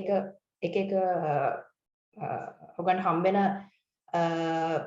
ඒවා වෙනස් වෙන්න පුළුවන්. සමහරුන්ට TS, සමහරුන්ට RS, ඉතින් එක එක වෙනස් වෙන්න පුළුවන්. ඔස්ට්‍රේලියා වගේ වට ගියාම ඒ වගේ රටවල් වලිනොත් ස්ටයිපන්ඩ් එකක් කියලා කියන්නේ මාසෙකට ගාණක් දෙනවා තමන්ගේ PhD එක කරගන්න. ඉතින් අර ෆ්‍රී හම්බෙනවා කියලා එහෙම නෙමෙයි. අර ඇප්ලයි කළා ඔයගොල්ලෝ ඇප්ලයි කළා තමයි ඒක ගන්න ඕනේ. ස්කෝලර්ෂිප්ස් වගේ දේවල් වලට ඇප්ලයි කරන්න ඕනේ. UK වගේ යනවා නම් ගොඩක් වෙලාවට ස්කෝලර්ෂිප්ස් තමයි. මොකද මමත් බලලා තියෙනවා UK යන්න. ඒ වුණාට ඒගොල්ලෝ එහෙ ප්‍රොෆෙසර්ස්ලා කිව්වේ ඒගොල්ලන්ට ග්‍රාන්ට්ස් එහෙම අඩුයි කියලා. අපේ රටේ තියෙන ස්කෝලර්ෂිප්ස් හරහා යන්න කියලා තමයි කිව්වේ. ඉතින් එහෙම ස්කෝලර්ෂිප් එකක් තියෙනවා මට මතක විදිහට කොමන්වෙල්ත් ස්කෝලර්ෂිප් එකක් තියෙනවා. එහෙම අපේ රටෙන් අපේ ලංකාවෙන් දෙනවා ස්කෝලර්ෂිප්ස්. ඒවට ඇප්ලයි කරන්න බලන්න. එතකොට ඒක ගොඩක් දෙනෙක්ට ඉතින් හම්බෙන්නේ නැහැ. ඒ වගේ ස්කෝලර්ෂිප් එකක් ලංකාවෙන් දෙනකොට ටික දෙනෙක්ට තමයි දෙන්නේ. ඒවට ඇප්ලයි කරලා ඒකෙන් ගන්න ඕනේ. එහෙම අරගත්ත කට්ටියත් ඉන්නවා. ඇමරිකාව වගේ යනවා නම් ඉතින් එහෙම ඒ වගේ ස්කෝලර්ෂිප් එකකට ඇප්ලයි කරන්න ඕනේ නැහැ. කෙලින්ම ඔයගොල්ලෝ යුනිවර්සිටි එකට ඇප්ලයි කරන්න ඕනේ. ඒකට ඇප්ලයි කරන්නත් ඒවලත් තියෙනවා ඇඩ්මිෂන් ෆීස් කියලා ඒවා එහෙම ගෙවන්න ඕනේ. ඇඩ්මිෂන් ෆී එක ගෙවුවට පස්සේ තමයි ඔයගොල්ලන්ව ඒක ඒ යුනිවර්සිටි එකෙන් සිලෙක්ට් වෙනවද නැද්ද කියලාත් තෝරන්නේ. ඉතින් ඒවලත් තියෙනවා ෆී වේවර්ස් කියලා දේවල් තියෙනවා.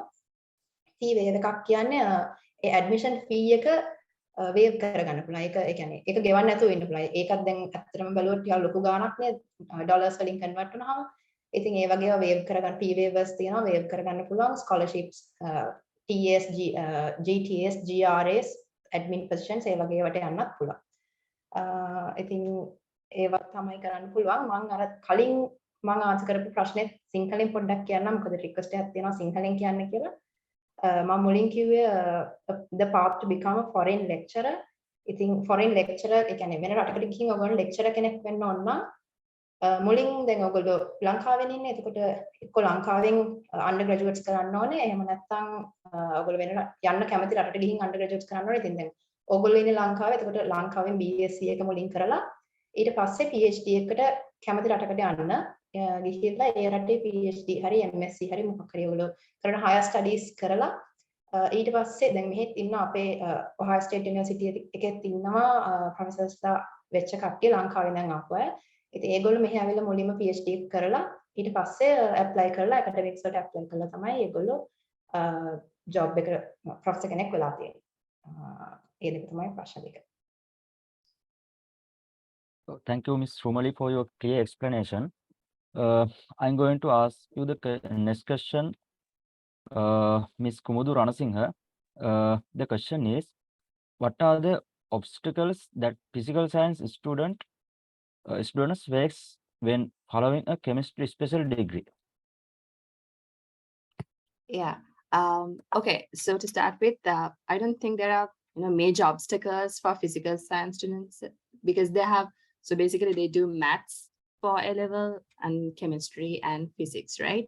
So once you come to the university, so if you want to specialize in chemistry, let's say, the only thing that they may face a little bit difficult would be when they do courses like biochemistry, where you need to have some sort of a background in biology. That would be a challenge, but we don't learn like so in depth in those cases, but also you will also get a foundation before you start the course, like because the lecturers know that there are physical science students, so they will always give a background first, so you will be prepared for it. You don't have to worry too much about it, and there are so many textbooks that you can refer to and get a basic idea about, and to study whatever field that you want to focus on. So it's not a big deal. The other thing is sometimes it could be advantageous for you all, like when it comes to fields like quantum chemistry. Sometimes physical science students do better than biology students like us.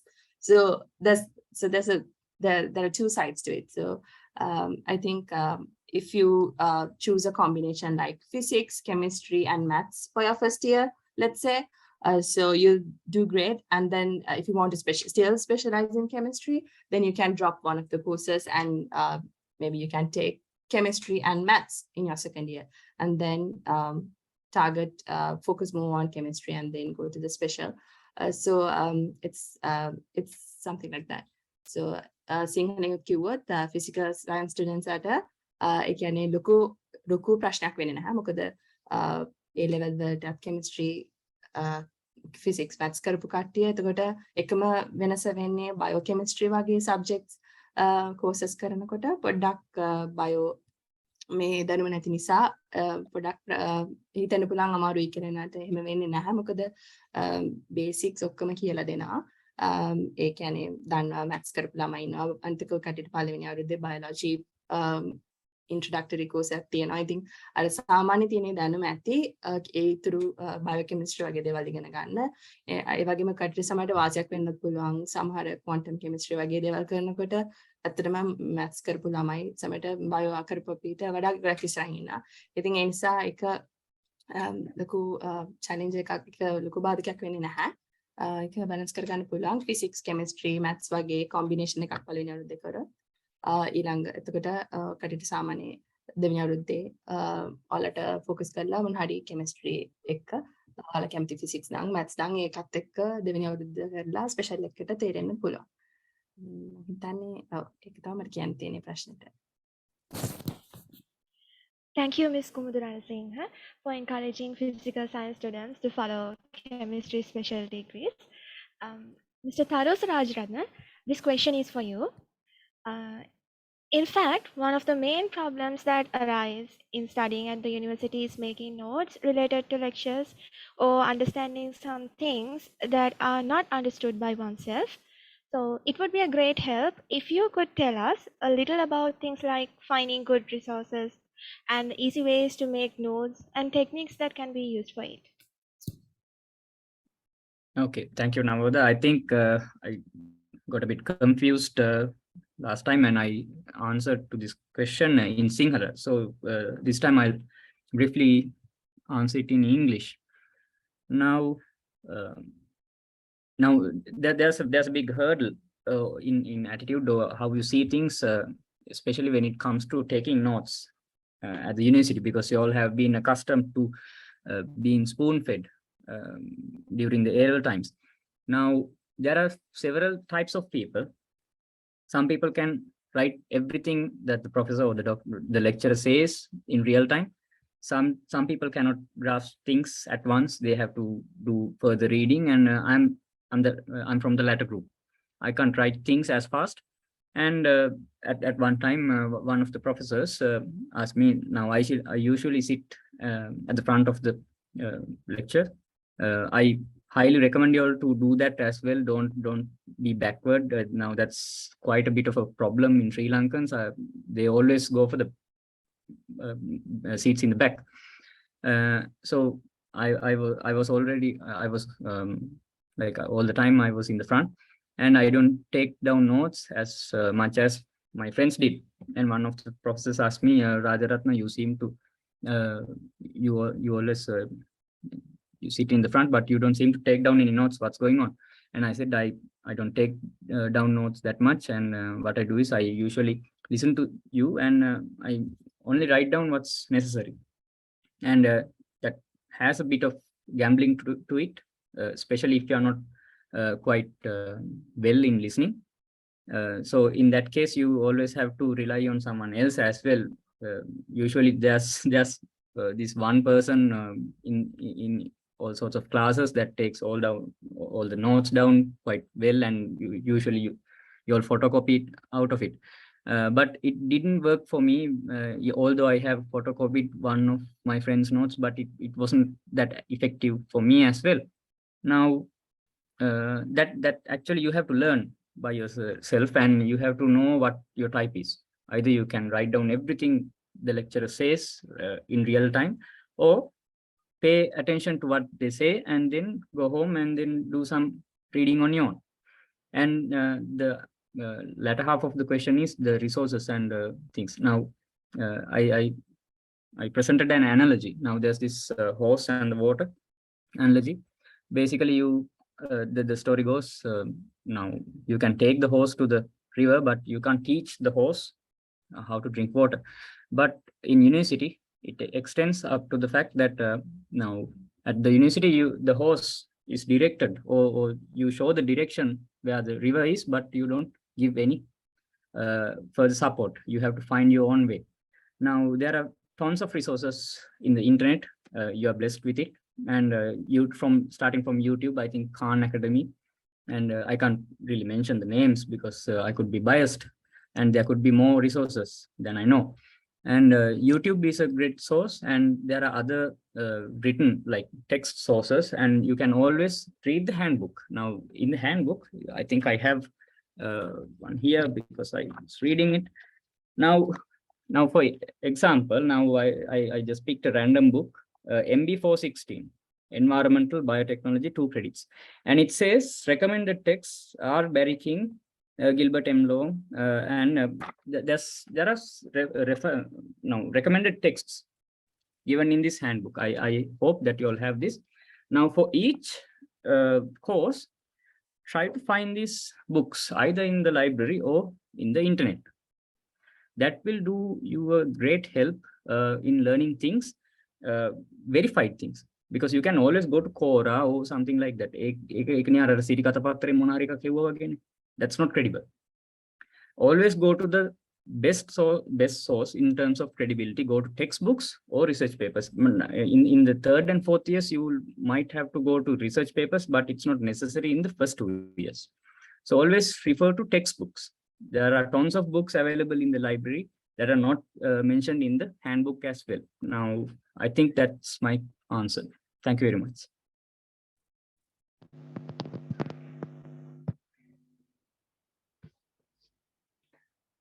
Thank you, Mr. Tarosa Rajaratna, for sharing your fruitful techniques and tactics for effective learning.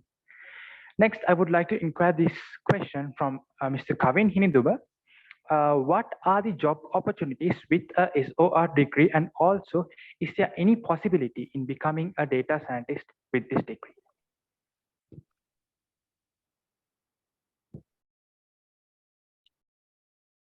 Yes, so first of all, I must say that I'm not an SOR student, so I don't have good broad ideas about SOR, but up to my knowledge, what I have seen from my friends are doing, I think SOR is a great degree. They are taking computer science courses, statistics courses, and they end up in great industries. So most of my friends are working in many industries, like the apparel industry, even in the software engineering industry. So I think the degree is just one step in your life, as what Mr. Parakrama mentioned. So there are many things that you have to develop while you are in the university. So let's say your main focus is to do data science, as in the question. So you can simply look at the resources in the internet, or you can find books, as what Mr. Tarosa said, and look what interests you, and then try to pursue in that. So the first thing that you need to identify is what interests you the most, and then you can just pursue in that. So when it comes to the industry, for an SOR student, so you can do anything, up to my knowledge, but you need to have the background in that. That means, let's say if you are willing to join the software engineering industry, then you have to have some background in tools and technologies in the software industry. So for that, you don't need to go through all the textbooks. So if you are not following any computer science courses, you all have the resources in the internet. So you can do anything that you wish. So, and about the data science question. So yes, I personally know a friend of mine that recently came to the USA to pursue in a data science PhD. And he was an SOR graduate. So he found that data science interests him. So he did an MSc in data science at the Postgraduate Institute of Science, the PGIS. And then he did a RA at the computer science department. And then he got an opportunity to do his PhD in data science here in the USA. So I think that example speaks for itself. So සිංහලෙන් කිව්වොත් මට ඇත්තටම SOR එක ගැන ලොකු දැනුමක් නැහැ. මම SOR ඩිග්‍රී එකක් කරලා නැති හන්දා. හැබැයි මම දන්න තරමට SOR කියන්නේ හොඳ ඩිග්‍රී එකක්. මොකද ෆස්ට් ඉයර් එකේ සෙකන්ඩ් ඉයර් එකේ වාට ෆෝර්ත් ඉයර් එකට යනකම් කම්පියුටර් සයන්ස් ඕන නම් කම්පියුටර් සයන්ස් ඩිග්‍රී කෝසස් කරන්න පුළුවන්. ස්ටැටිස්ටික් කෝසස් තියෙනවා, මැත්ස් කෝසස් තියෙනවා. ඉතින් මම හිතන්නේ ඒක හොඳ ඩිග්‍රී එකක්. ගොඩක් හොඳ ඩිග්‍රී එකක්. ඉතින් මගේ ගොඩක් යාළුවෝ ඉන්ඩස්ට්‍රි එකේ ඉන්නවා, ඇපරල් ඉන්ඩස්ට්‍රි එකේ ඉන්නවා, සොෆ්ට්වෙයාර් ඉන්ජිනියරින් ඉන්ඩස්ට්‍රි එකේ ඉන්නවා. ඉතින් මම හිතන්නේ ඔයාට ඕනේ දේ ඔයා තේරුම් ගන්න ඕනේ ඔයා යුනිවර්සිටි එකේ ඉන්න කාලේ. ඉතින් අර කිව්වා වගේ ඩිග්‍රී එක කියන්නේ එක කොටසක් විතරයි. ඔයාට ගොඩක් දේවල් ඔයාගේ CV එකට ඇඩ් කරන්න පුළුවන්. මිස්ටර් පරාක්‍රම කිව්වා වගේ ඔයාගේ soft skills develop කරගන්න පුළුවන්, ඔයාගේ leadership qualities develop කරගන්න පුළුවන්, ඔයාගේ communication skills develop කරගන්න. ඉතින් මේ හැම දෙයක්ම වැදගත් වෙනවා ඉන්ඩස්ට්‍රි එකට යනකොට. ඒ වගේම එක්සැම්පල් එකකට ඔයාට ඉන්ජිනියරින් මොකක් හරි software engineering industry එකට join වෙන්න ඕන නම් ඒකේ ඉතින් ගොඩක්ම බලන්නේ ටෙක්නිකල් වගේ ටෙක්නිකල් දැනුම. ඒකේ එතකොට ඔයාට ඒ ටෙක්නිකල් දැනුම ගන්න පුළුවන් ගොඩක් රිසෝසස් තියෙනවා ඉන්ටර්නෙට් එකේ. ඉතින් මමත් පර්සනලි කැම්පස් එකේ ඉන්න කාලේ ගොඩක් ඉන්ටර්නෙට් එක පාවිච්චි කරා, ගොඩක් YouTube පාවිච්චි කරා. ඒකෙන් තමයි මම ගොඩක් දේවල් දැනුම ගත්තේ. ඉතින් ඒව හැම එකක්ම ඔයාගේ CV එකට ඇඩ් වෙනවා, ඔයාගේ පෝර්ට්ෆෝලියෝ එකට ඇඩ් වෙනවා. ඉතින් හැම දෙයක්ම වැදගත් වෙනවා අන්තිමට. ඊට පස්සේ data science කරන්න පුළුවන්ද කියලා අහලා තිනවා. ඇත්තටම මගේ යාළුවෙක් ඉන්නවා මේ පාර PhD එක කරන්න ආව data science වලින්. එයාගේ undergraduate degree එක SOR degree එකක්. ඉතින් එයා හිතුවා එයා data science කරන්න ඕනේ කියලා. එයා MSc එකක් කරා data science වලින්. ඊට පස්සේ එයා research එකක් කරා computer science department එකේ.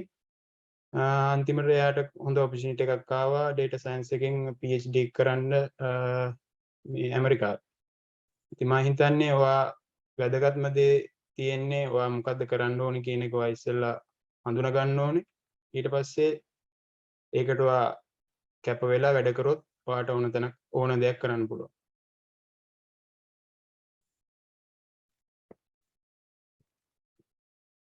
Thank you, Mr. Kavin. You explained it in an easy to understand way. The next question is up to you, Mr. Dushan Lahiru. The question is, you answered it. Okay. I would like to direct the next question to Mr. Dushan Lahiru again. The question is, how to manage my studies while having some time for extra work and rest? Hello. Okay. I'll answer. Yes, then it's again about your ultimate goal. What's goal? If no matter what's happened, you just have to focus on it and just work for that. I said that I usually spend my night time on somewhere with the post or somewhere with the back or that kind of thing. Okay. Then I had my daytime just only again. I sometimes, okay, here's funny stories. For the first year, second semester, when we start the semester, I had before that day I was not slept because I had to sleep because of we do the university's bigger show. It's a Geethanjali show, and I had to work for that. I'm the designer for that in the show. Okay, so I missed the chemistry lecture and the physics lecture, and I went to the chemistry lecture. It start near at 9 a.m. I went there at 9:45, and lecturer called me for the front. I was a joker that time. Okay, then in having some time for extra work and studies, I usually do that work. I already told that. I made my plan for a week, for a month, or if I work for examination, I usually schedule I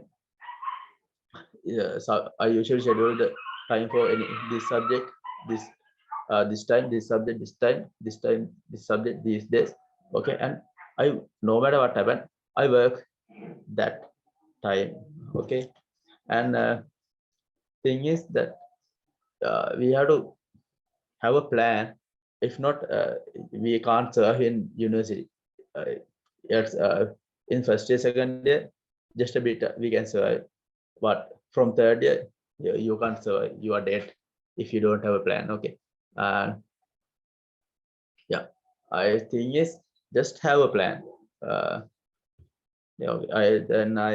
I'm trying to explain it in single. Okay, මෙහෙම සිද්ධ ඒ කියන්නේ මේක serve වෙන්න පුළුවන් එකම විදිය plan එකක් තියෙනවා. මම කියලා තියෙනවා මම කිව්වා මම වැඩ කරලා තියෙනවා. ඒ කියන්නේ මම ඉවෙන්ට් එක ඩිසයින් විදියට වැඩ කරලා තියෙනවා. ඊට පස්සේ එක්ස්ප්ලෝරර්ස් ක්ලබ් එකේ ඉඳලා තියෙනවා, බූෂි ටීම් එකේ ඉඳලා තියෙනවා, විභාග කියලා සොසයිටි එකක් තියෙනවා, ඒකේ ඉඳලා තියෙනවා. කොහොමද කියන්නේ ඇත්ලටික්ස් උත් කරලා තියෙනවා ෆස්ට් ඉයර්. ඔහොම එන්න ගොඩක් කරලා තියෙනවා. එතකොට මම යූෂුවලි කරන්නේ මම ප්ලෑන් කරනවා. මම මේ සතියේදී මේක කරනවා. ටියුට් එකක් තියෙනවා නම් මම ටියුට් එක ඩෙඩ්ලයින් වෙනකන් ඉන්න යූෂුවලි සාමාන්‍යයෙන් දවසකට දෙකකට කලින් ඉවර කරන්න try එකක් දෙනවා. ප්ලෑනින් තමයි තියෙන්නේ. කියන්නේ තනිකරම මේකේ ප්ලෑන් කරන්න පුළුවන් නම් අපිට මේක සර්ව් වෙන්න easy. හැබැයි ප්ලෑන් කරුවේ නැත්නම් ඩෙඩ් වෙනවා. කියන්නේ first year second year usually flow එකේ යන්න පුළුවන්. අවුලන්නේ shape. third year ඊට පස්සේ දැන් දෙරලා දෙනවා. ඒ කියන්නේ planning left වුණොත් නම් මේක ඩෙඩ් වෙනවා සාමාන්‍යයෙන්. කියන්න දෙන්නේ හැමදේම කරන්න පුළුවන්, කිසිම අවුලක් නැහැ. ප්ලෑනින් තමයි තියෙන්නේ. That's all.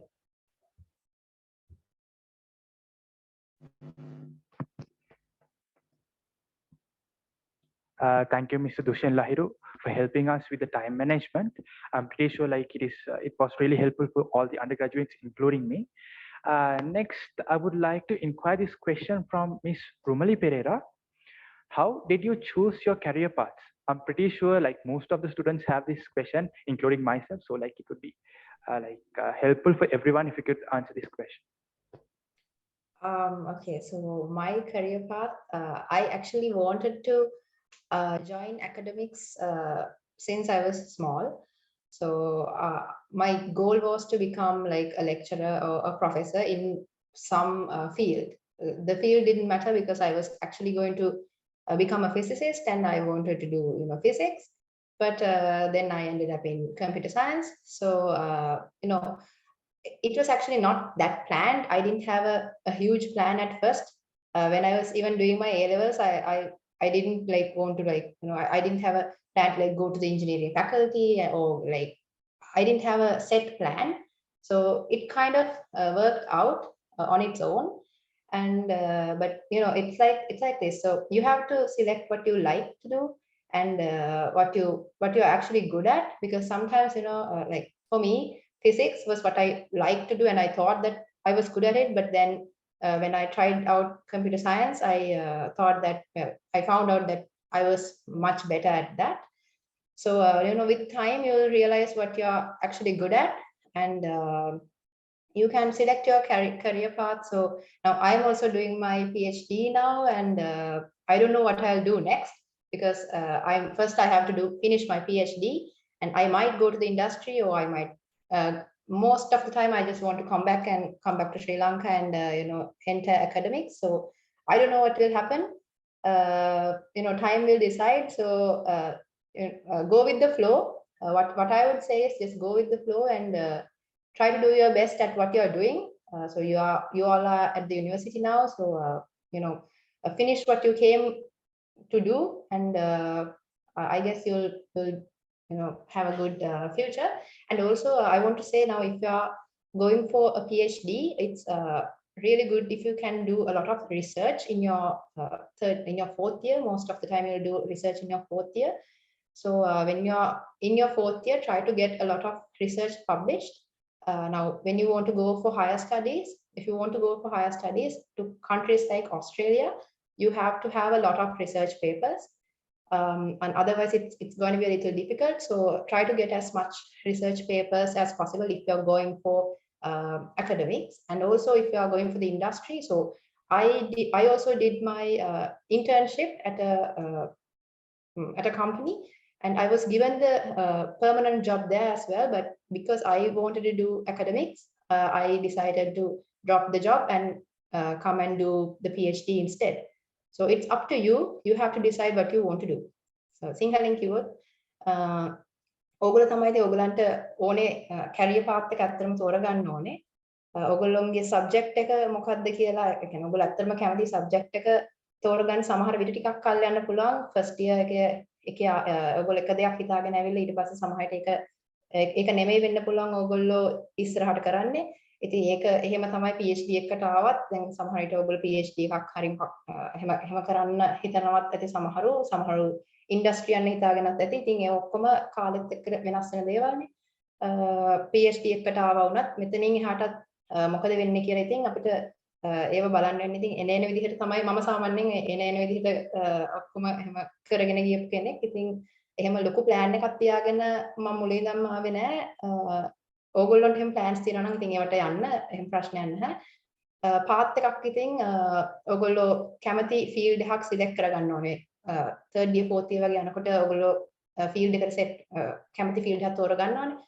එතනින් පස්සේ ඉතින් ඕගොල්ලෝ higher studies යනවාද industry යනවාද කියලා මුලින් හිතන්න ඕනේ. ඕගොල්ලෝ internships වගේ කරන්න යනවා නම් ගොඩක් වෙලාවට දැන් computer science වගේ field එකකින් ගොඩක් කට්ටිය internship එකට ගියාම එතනින්ම ඒගොල්ලෝ ඒ position එකේම දිගටම ඉන්නවා. ඒ කියන්නේ software වගේ industries වලට ගියාම ඉතින් ගොඩක් කට්ටිය ආපහු higher studies වලට ඒ වෙන්නේ නැහැ. ඒ නිසා තමයි අපේ ගොඩක් higher studies ගියපු computer science වලින් ගත්තොත් ගොඩක් higher studies ගියපු කට්ටිය නැත්තේ ලංකාවේ software industry එක ලොකු ගොඩක් ඔයගොල්ලෝ කියන්නේ සල්ලි හොයන්න පුළුවන් හොඳ ඉන්ඩස්ට්‍රි එකක්. ඉතින් ඒ නිසා ගොඩක් කට්ටිය PhD වගේ පැත්තකට ඒ වෙනම අඩුයි. හැබැයි PhD එකට කරන්න ආවොත් ඒත් ඔයගන්ට ඕන තරම් opportunities තියෙනවා. ගොඩක් රටවල් වලින් computer science වගේ degrees වලට ළමයි ගන්නවා. ඉතින් ඔයගොල්ලෝ කොයි පැත්තටද යන්නේ කියන එක decide කරන්න ඔයගොල්ලෝ කැමති දේ ඔයගොල්ලෝම තමයි තෝරගන්න ඕන. Thank you very much, Ms. Kumali. The next question is directed to Ms. Kumudu Ranasinghe. The question is, I want to be a geologist and I also want to study chemistry in advance. I would like to know if it is possible to do both. Yeah, I think it relates to the same question that's in the chat. So it says, I'm in between choosing double biochemistry or biochemistry geology. What will be more worthy to follow? Maybe it's the same person, so I'll answer both at the same time. So yeah, so since I have not done geology, so I asked from some of my friends who did geology. So of course, if you want to study chemistry as well, it's a very good option to do geology because you need to know chemistry. You need to have a chemistry background for you to do geology, especially higher studies. So according to what I heard from them, so it's always good if you try the geology, chemistry, physics combination, because then you get both chemistry and physics background, which is needed for you to do well in geology. So so I've heard that combination is a bit stressful because you have 3 labs, I think. But still it's worth doing. If you think you're capable of doing that, you better do that combination, or else if you want to become a geologist, you definitely need to do geology. So for the rest of the subjects, you can choose any 2 other courses, but chemistry and physics were the recommended ones. So as I said, the chemistry lab experience that you get by doing chemistry has definitely helped the students who have gone for higher studies, because they'll be working in labs. The ones who are doing geology, when they will be dealing with chemicals and doing chemical reactions. So that's very important. And also, if you later think that you want to do want to go more towards chemistry side, still you can do that when you go for higher studies, because there are many specific fields in geology, like water chemistry, planetary geology, isotope geochemistry. So all these are combinations of geology and chemistry. So you will get that chance to do. So it's possible to study both, but when you're doing your undergraduate studies, you will have to specialize in geology. සිංහලනුත් කිව්වොත් ජියොලොජි කරන්න ඕන නම් අනිවාර්යෙන් ඒක subject එක විදිහට ගන්න ඕන කට්ටිය. ගොඩක් අය කියන්නේ ජියොලොජි කෙමිස්ට්‍රි ෆිසික්ස් කොම්බිනේෂන් එක පළවෙනි අවුරුද්දේ ගත්තොත් හොඳයි කියලා. මොකද කෙමිස්ට්‍රි සහ ෆිසික්ස් දෙකම ගොඩක් ප්‍රයෝජනවත් වෙනවා මේ ජියොලොජි මේජර් කරන අයට. විශේෂයෙන්ම ඉස්සරහට වල තව වැඩිදුර අධ්‍යාපනය ලබන්න හිතනවා නම් සහ ඉන්ඩස්ට්‍රි යන්න හිතනවා නම් ඒ හැම දෙයකම ඒක අවශ්‍යයි. එතකොට එහෙම නැත්නම් ඒක ටිකක් වැඩි කොම්බිනේෂන් එකක් ටැබ්ස් 3ක් තියෙනවා. ඒකට හිතන එක ගොඩක් ඔයාලට දරගන්න අමාරුයි කියලා මේ එකක් ඩ්‍රොප් කරලා ඒකට කෙමිස්ට්‍රි ජියොලොජි වගේ එකක් එක්ක තව දෙයක් ගන්න පුළුවන්. ඒක කට්ටිය ඩිසයිඩ් කරන්න ඕන දෙයක්. මේ මොකද මොනවා වුණත් ෆිසික්ස් කෙමිස්ට්‍රි දැනුම අවශ්‍යයි කියලා තියෙන්නේ. ඒ වගේම ඔයාලට වැඩිදුර අධ්‍යාපනය ගියාට පස්සේ ඔකට හිතනවා තව කෙමිස්ට්‍රි පැත්තට නැඹුරු වෙන්න ඕනේ කියලා. ඒකට අවශ්‍ය තව කියන්නේ වෙන වෝටර් කෙමිස්ට්‍රි ඒ වගේ එක විශේෂ ෆීල්ඩ්ස් තියෙනවා. ඒ කට්ටියට ස්පෙෂලායිස් කරන්න පුළුවන්. ඒක ඔකට පස්සේ ඩිසයිඩ් කරන්න පුළුවන් මොකක්ද කරන්න කියලා. නමුත් මේ වෙලාවේ මම හිතන කටි කරන්නේ ජියොලොජි මේ සබ්ජෙක්ට් එක තෝරගෙන ඒක ස්පෙෂල් එකක් කරගන්න අනිවාර්යෙන් උත්සාහ කරන එක. ඊට පස්සේ ඔයාලට පස්සේ කෙමිස්ට්‍රි පැත්තට තව නැඹුරු වෙන්න අවස්ථා ගොඩක් එනවා. හිතන්නේ ටික තමයි කියන්න තියෙන්නේ. Thank you. Thank you, Ms. Kumudurana for your clarification on the possibility of doing geology and chemistry at the same time. And Mr. Parakrama Disanayaka, this question is for you. What are the obstacles you faced after completing your degree? Yeah. So maybe I'll answer this in the way like one of the major obstacles that a science graduate faces is finding the job. So like that would be the focus. Like if you are finding a job in the local market, that would be the first challenge, I guess. The thing is, if you are like, I'll like explain this using an interview, like a scenario using an interview, like jobs would be the first, like the thing that you have to face, like you have to find a job. So when you are finding a job, like when you go into interview, there are like hundreds and thousands, like we are not the only science faculty, and most jobs don't like restrict the requirements just to a science faculty. Like there are like engineers can apply, sometimes maybe management students can apply, and like you can guess like an interview, when you go to an interview, there are hundreds and only 2 vacancies. So 2 will be selected. And there's a filter, like if you want to get into the interview, yes, you have to have the paper certificate or the relative requirement. It may be a MSc, it may be a BSc, it can also be a PhD. So the relative requirement that should be there, but once you get into the interview, you should be highlighted there. So as like I did said this a lot of times, so develop your personal skills, like be likable, so and then you'll face the interview and you'll get selected. Like you have to have the technical knowledge, but most probably I'm not talking about the IT industry. The IT industry itself, they are more technical oriented. The other industries, they look at you like how presentable you are, like what you can say and those kind of things. So that was my that would be the first obstacle that a science graduate faces. Then the second, please feel free to interrupt me if I'm taking too much time. Like I'll take 2 or 3 obstacles and just give experiences on those areas.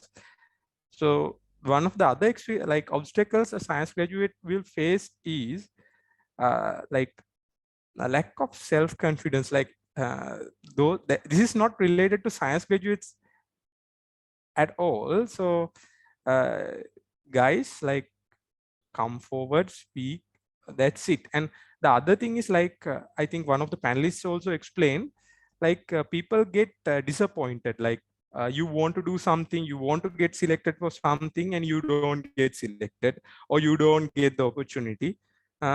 Even I got disappointed, like, when I went there and got the documentation work, like, why did you ask for a chemistry like background? And like, it had mentioned, like, by then I had this, like, I was going to get the second upper also. So like, I had academic qualifications, so why documentation? But the thing is, how I overcame that obstacle is, I tried to look for other opportunities. I tried to create opportunities. That's why I went and said, okay, we have, like, I said the university, I told, okay, we have facilities at the university. Yeah, we can use them. Give the question. If I cannot answer, I'll go and ask the professor. So I sold the professor also. So in that way, it's not a bad thing. I didn't do anything bad. Like, I created opportunities. You have to learn these things and sell them. Then after selling them, maybe I didn't go to the university or discuss with the team, like, but I worked hard and came up with something that could be that is worthy for everyone. And then there's a balance, like, they give us something in return and we give them something in return. So obstacles, they'll come. You have to find an opportunity, like, you have to find the strengths and weaknesses within you and the environment you have, and then face the obstacles. Now I guess no obstacles can be like too much, because like, after coming through the faculty, you'll find a lot of graduates, batchmates, seniors, so like, even the lecturers, so much support. So don't worry about the obstacles, move on. You'll do good, don't worry. That's it.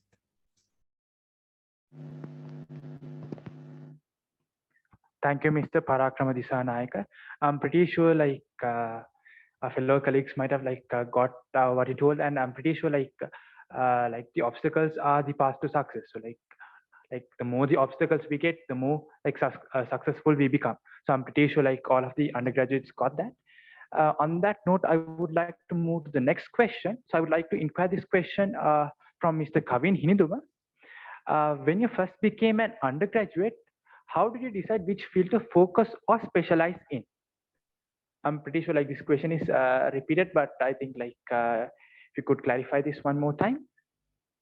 Yes, so I don't know whether this question is timely at the moment, whether they have selected their combinations already, but never mind. So as I mentioned earlier, so I wanted to do physics, but as a backup plan, I kept computer science in case if I fail to succeed in physics in the first year.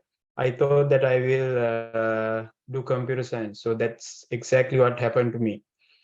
So I think when you are trying to select your combinations, it's a bit tricky because you need to analyze what you will be doing in the future. So always have that second option with you. Think that you will try to get through with one subject and specialize it, or whether it interests you. And then also have that backup option, what in case if something happens in the negative way. So that's what I did. So සිංහලෙන් කිව්වොත් මම combination එක තෝරද්දී ගොඩක්ම කියන්නේ options තව option එකක් මම තියාගත්තා මට මේ පළවෙනි ඔප්ෂන් එක සාර්ථකුන් නැත්තම් ඒක තමයි ඇත්තට මට උනේ මම මේ ආවේ ෆිසික්ස් කරන්න හැබැයි ෆිසික්ස් අමාරු වුණා මට ෆස්ට් එකේ මට තේරුණා ඒක පොඩ්ඩක් අමාරු වුණා කියලා ඊට පස්සේ ඉතින් මම කම්පියුටර් සයන්ස් කරන්න කියලා හිතුවා මේ ඒක තමයි මම දෙවෙනි ඔප්ෂන් එකට තියාගත්තේ ඉතින් අන්තිමට ඒක තමයි සාර්ථක වුණේ මට ඒක තමයි කියන්නේ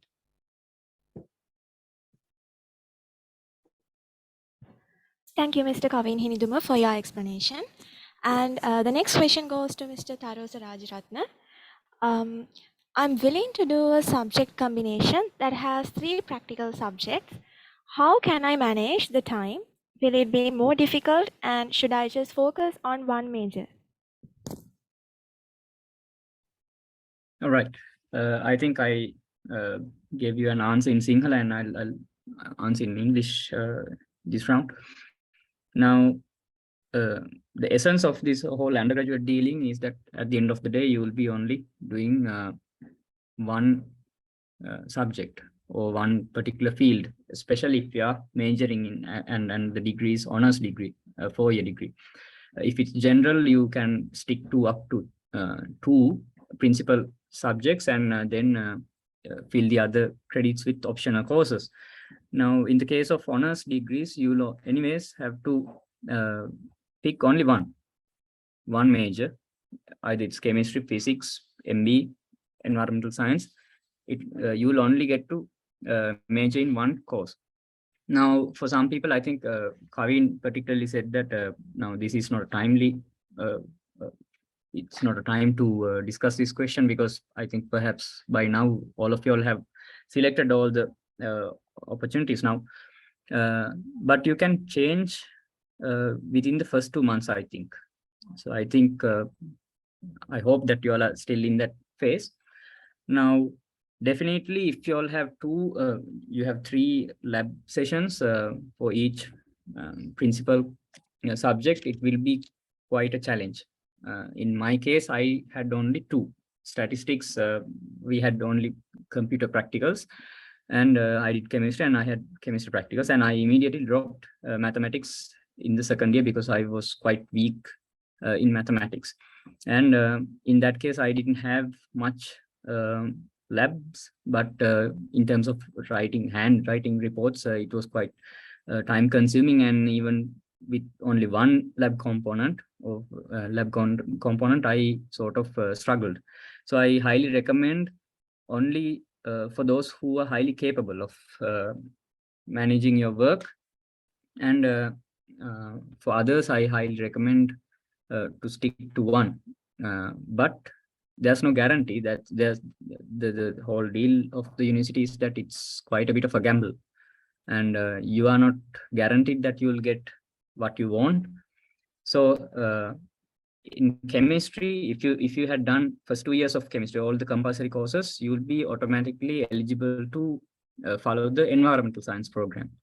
And that's how I ended up doing environmental science. There are no first, second year courses for environmental science degree at the moment. And I have had several friends who did the combination, you call it royal, biology, chemistry, and physics, so like the A-level combination. And yeah, that's the combination, and it's I think it's too much of work, especially when it comes to lab work. So don't gamble with your GPA. That's the take-home message. Don't gamble with your GPA just because you are unsure. That doesn't mean you should do all 3. Most of the people think of it like this. ඔය තුනම කරන් යනවා, ඉතින් මේ මොකක් හරි එක්කුණු කරගන්න බැරිය කියලා. At the end of the 2 years, what will happen is you will fail in all 3. That's 95% of the time. That's what happens. තුනම shape එක කරන් යන්නම් කියලා කිව්වම shape වෙන්නේ නැහැ, තුනම පල්ලහැට වැටෙනවා. And so at the second year, decide which one you should drop and stick to 2. And then whether you like it or not, you will definitely have to attend the lab classes and do the reports as well. And by the third year, you can pick 1 out of 2, or if in that case, if you have done chemistry, you have 3 options: physics, chemistry, and ES. So yeah, that's my answer. Thank you. Thank you, Mr. Tarosha. I will direct the next question to Mr. Dushan Lahiru. The question is, how do you keep everything balanced while staying in the hostels? Hello. Okay. First, I will explain about hostel experience a little bit. Okay. Hostel life is very funny. And thing is, first I went to the hostels, and I just stayed on my room nearly about 2 weeks. I just went transferred. I just went for another room, and in that room I had one friend from Ampara, and next one from Balangada, another one from Goal, and another one is one of my schoolmates.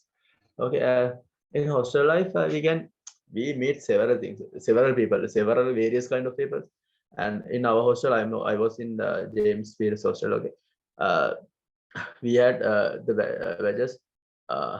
We have colleges in art faculty, management, and you can meet several people. Okay, and as funniest thing is we had the main phone on the hostel. Okay, so usually first we got bonded when we had a birthday or something like that. Okay, when we got a girlfriend, that kind of thing, we just throw him onto the pond, and we usually do it on the 12 midnight. Okay, and after few weeks go, a few months go, we just do it for a fun. If your friend got a pen, yeah, you go and throw him into the pond. And the hostel life is very funny, and we have to do some things. Okay, when you stay in hostels, you have to do so many extracurricular things. You have to take part in some works on the faculty. We have the faculty night. We had, and that's kind of so many things. We have shows. We had faculty badru, pirit, and this kind of thing. You have to take part in those. And thing is just sleepless and sleepless. Usually I sleep on the first day. I sleep just for 4 to 5 hours usually. It more than less than this, so not more than that.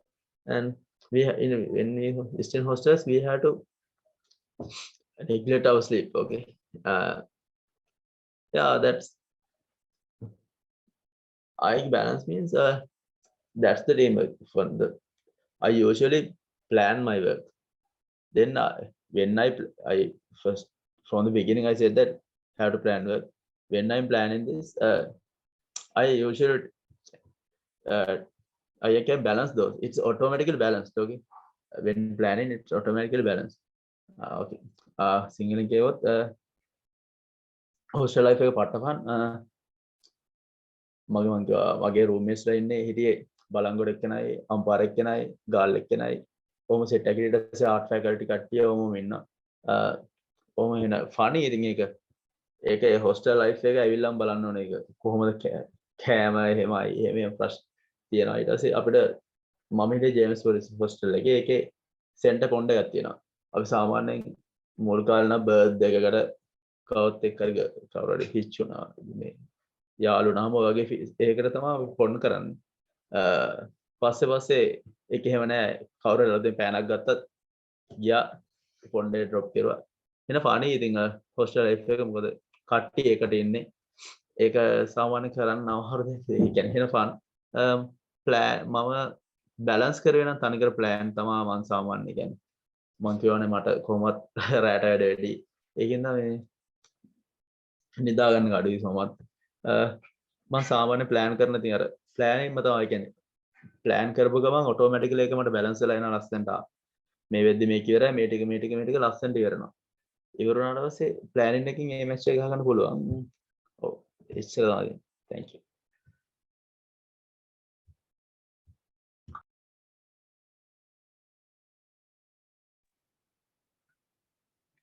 Thank you, Mr. Dushin Lahiru, for sharing your insightful thoughts. Next, we have a few set of questions from the Q&A section. So I'll start with the first question. So I would like to inquire this question from Mr. Tharosa. So the question is, how to improve English writing? Okay, I think I can give you a bit of advice in this regard because I have been writing articles to newspapers and I've been to all sorts of magazines since 2017. Up to now, I have written about 12 or 13 articles. And if you look up on the internet under Tarosa Rajaratna, you will find various articles that I have written. Now, first advice I can give you is, now I saw another question saying how to improve English, like how to improve your English. Now, if I tell this in Sinhala, mama අවුරුදු 14ම Sinhala medium තමයි ඉගෙන ගත්තේ. මට ඉංග්‍රීසි වලින් කතා කරන්න බෑ. අතරම කිව්වා මම ඉස්කෝලේ කාලේ බොහොම මේ බයෙන් කතා කරේ. මම ඉංග්‍රීසි කතා කරන කම්පිටිෂන් වලට නම දාලා අන්තිම වෙලාවේ මේ හැරලා ගෙදර ආපු අවස්ථා තියෙනවා. ඉංග්‍රීසි වලින් මම කතා කරන්න බය ඇත්තටම. හැබැයි මම කැම්පස් එකට ආවට පස්සේ බය අතහැරලා මේ හෙමින් කතා කරන්න පටන් ගත්තා. මට දැනට උනත් පොඩ්ඩක් ඕක හිර වෙනවා මේ ඉංග්‍රීසි කතා කරන්න ඉතින්. And now how I improved my English, it was involuntarily happened. Now we used to watch English cartoons, mainly Simpsons. I think you all are not quite familiar of that cartoon. It's a cartoon series, but it's a bit of an advanced level cartoon because there are various characters in this cartoon, and most of the plots or the cartoon occurs in times where, like in the contemporary time. Then මේ දවස්වල දැන් රජින නැති වුණා. එහෙම වුණොත් දැන් ඊළඟ season එකේ එන කතාවේ there would be a reference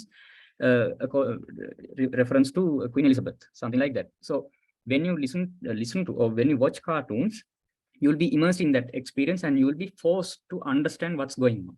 You can first do this with the subtitles. I still need subtitles even to watch movies. මම film hall වල English movies බලන්න යනවා. මට තේරෙන්නේ නැහැ මොකද්ද කියන්නේ කියලා. මට ටිකක් ඒක listening පොඩ්ඩක් අමාරුයි ඒක. But with subtitles you can understand what's going on, and with time you'll be like a character in that cartoon or the movie, and it will do you a great help. That's the best way to learn English in terms of speaking and listening. And in terms of writing, what you should do is first pick your native language, whether it's Sinhala or Tamil, then write down your thoughts. සිංහලෙන් හරි දෙමළෙන් හරි තමන් ලියන්න අදහස් කරන දේ ලියන්න.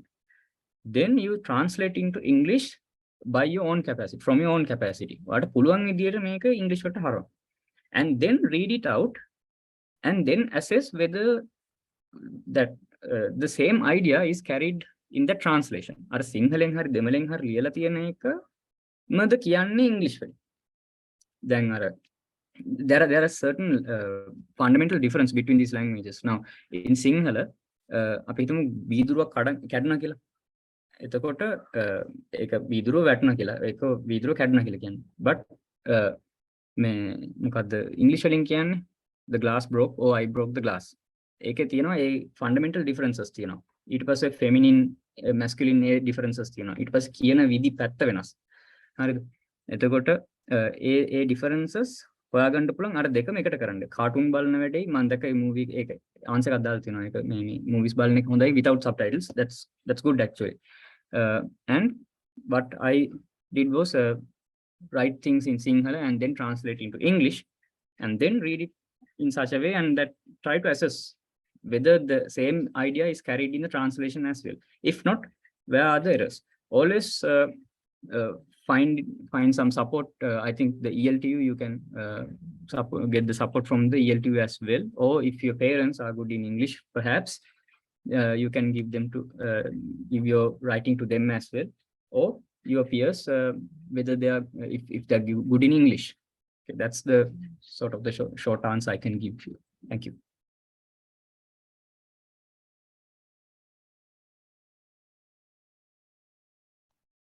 Thank you very much, Mr. Tarosha.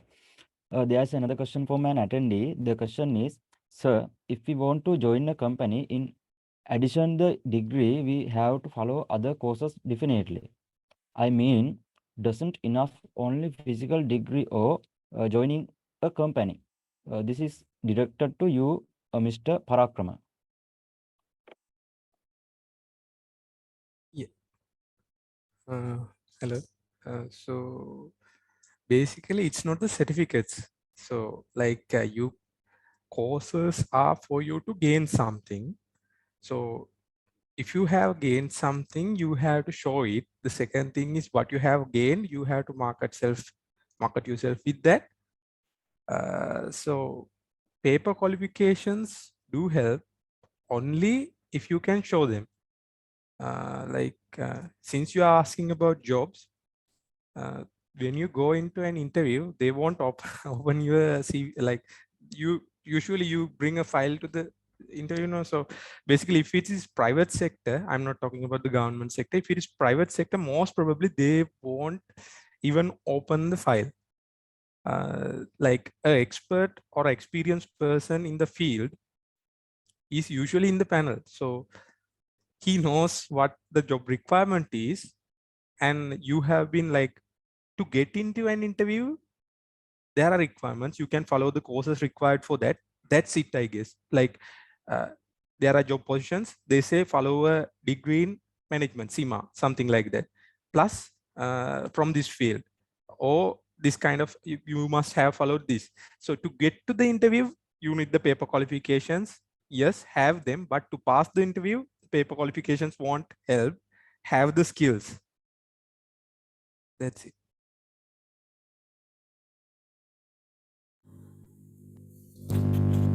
Thank you, Mr. Parakramisa. Now, our next question goes to Mr. Dushan.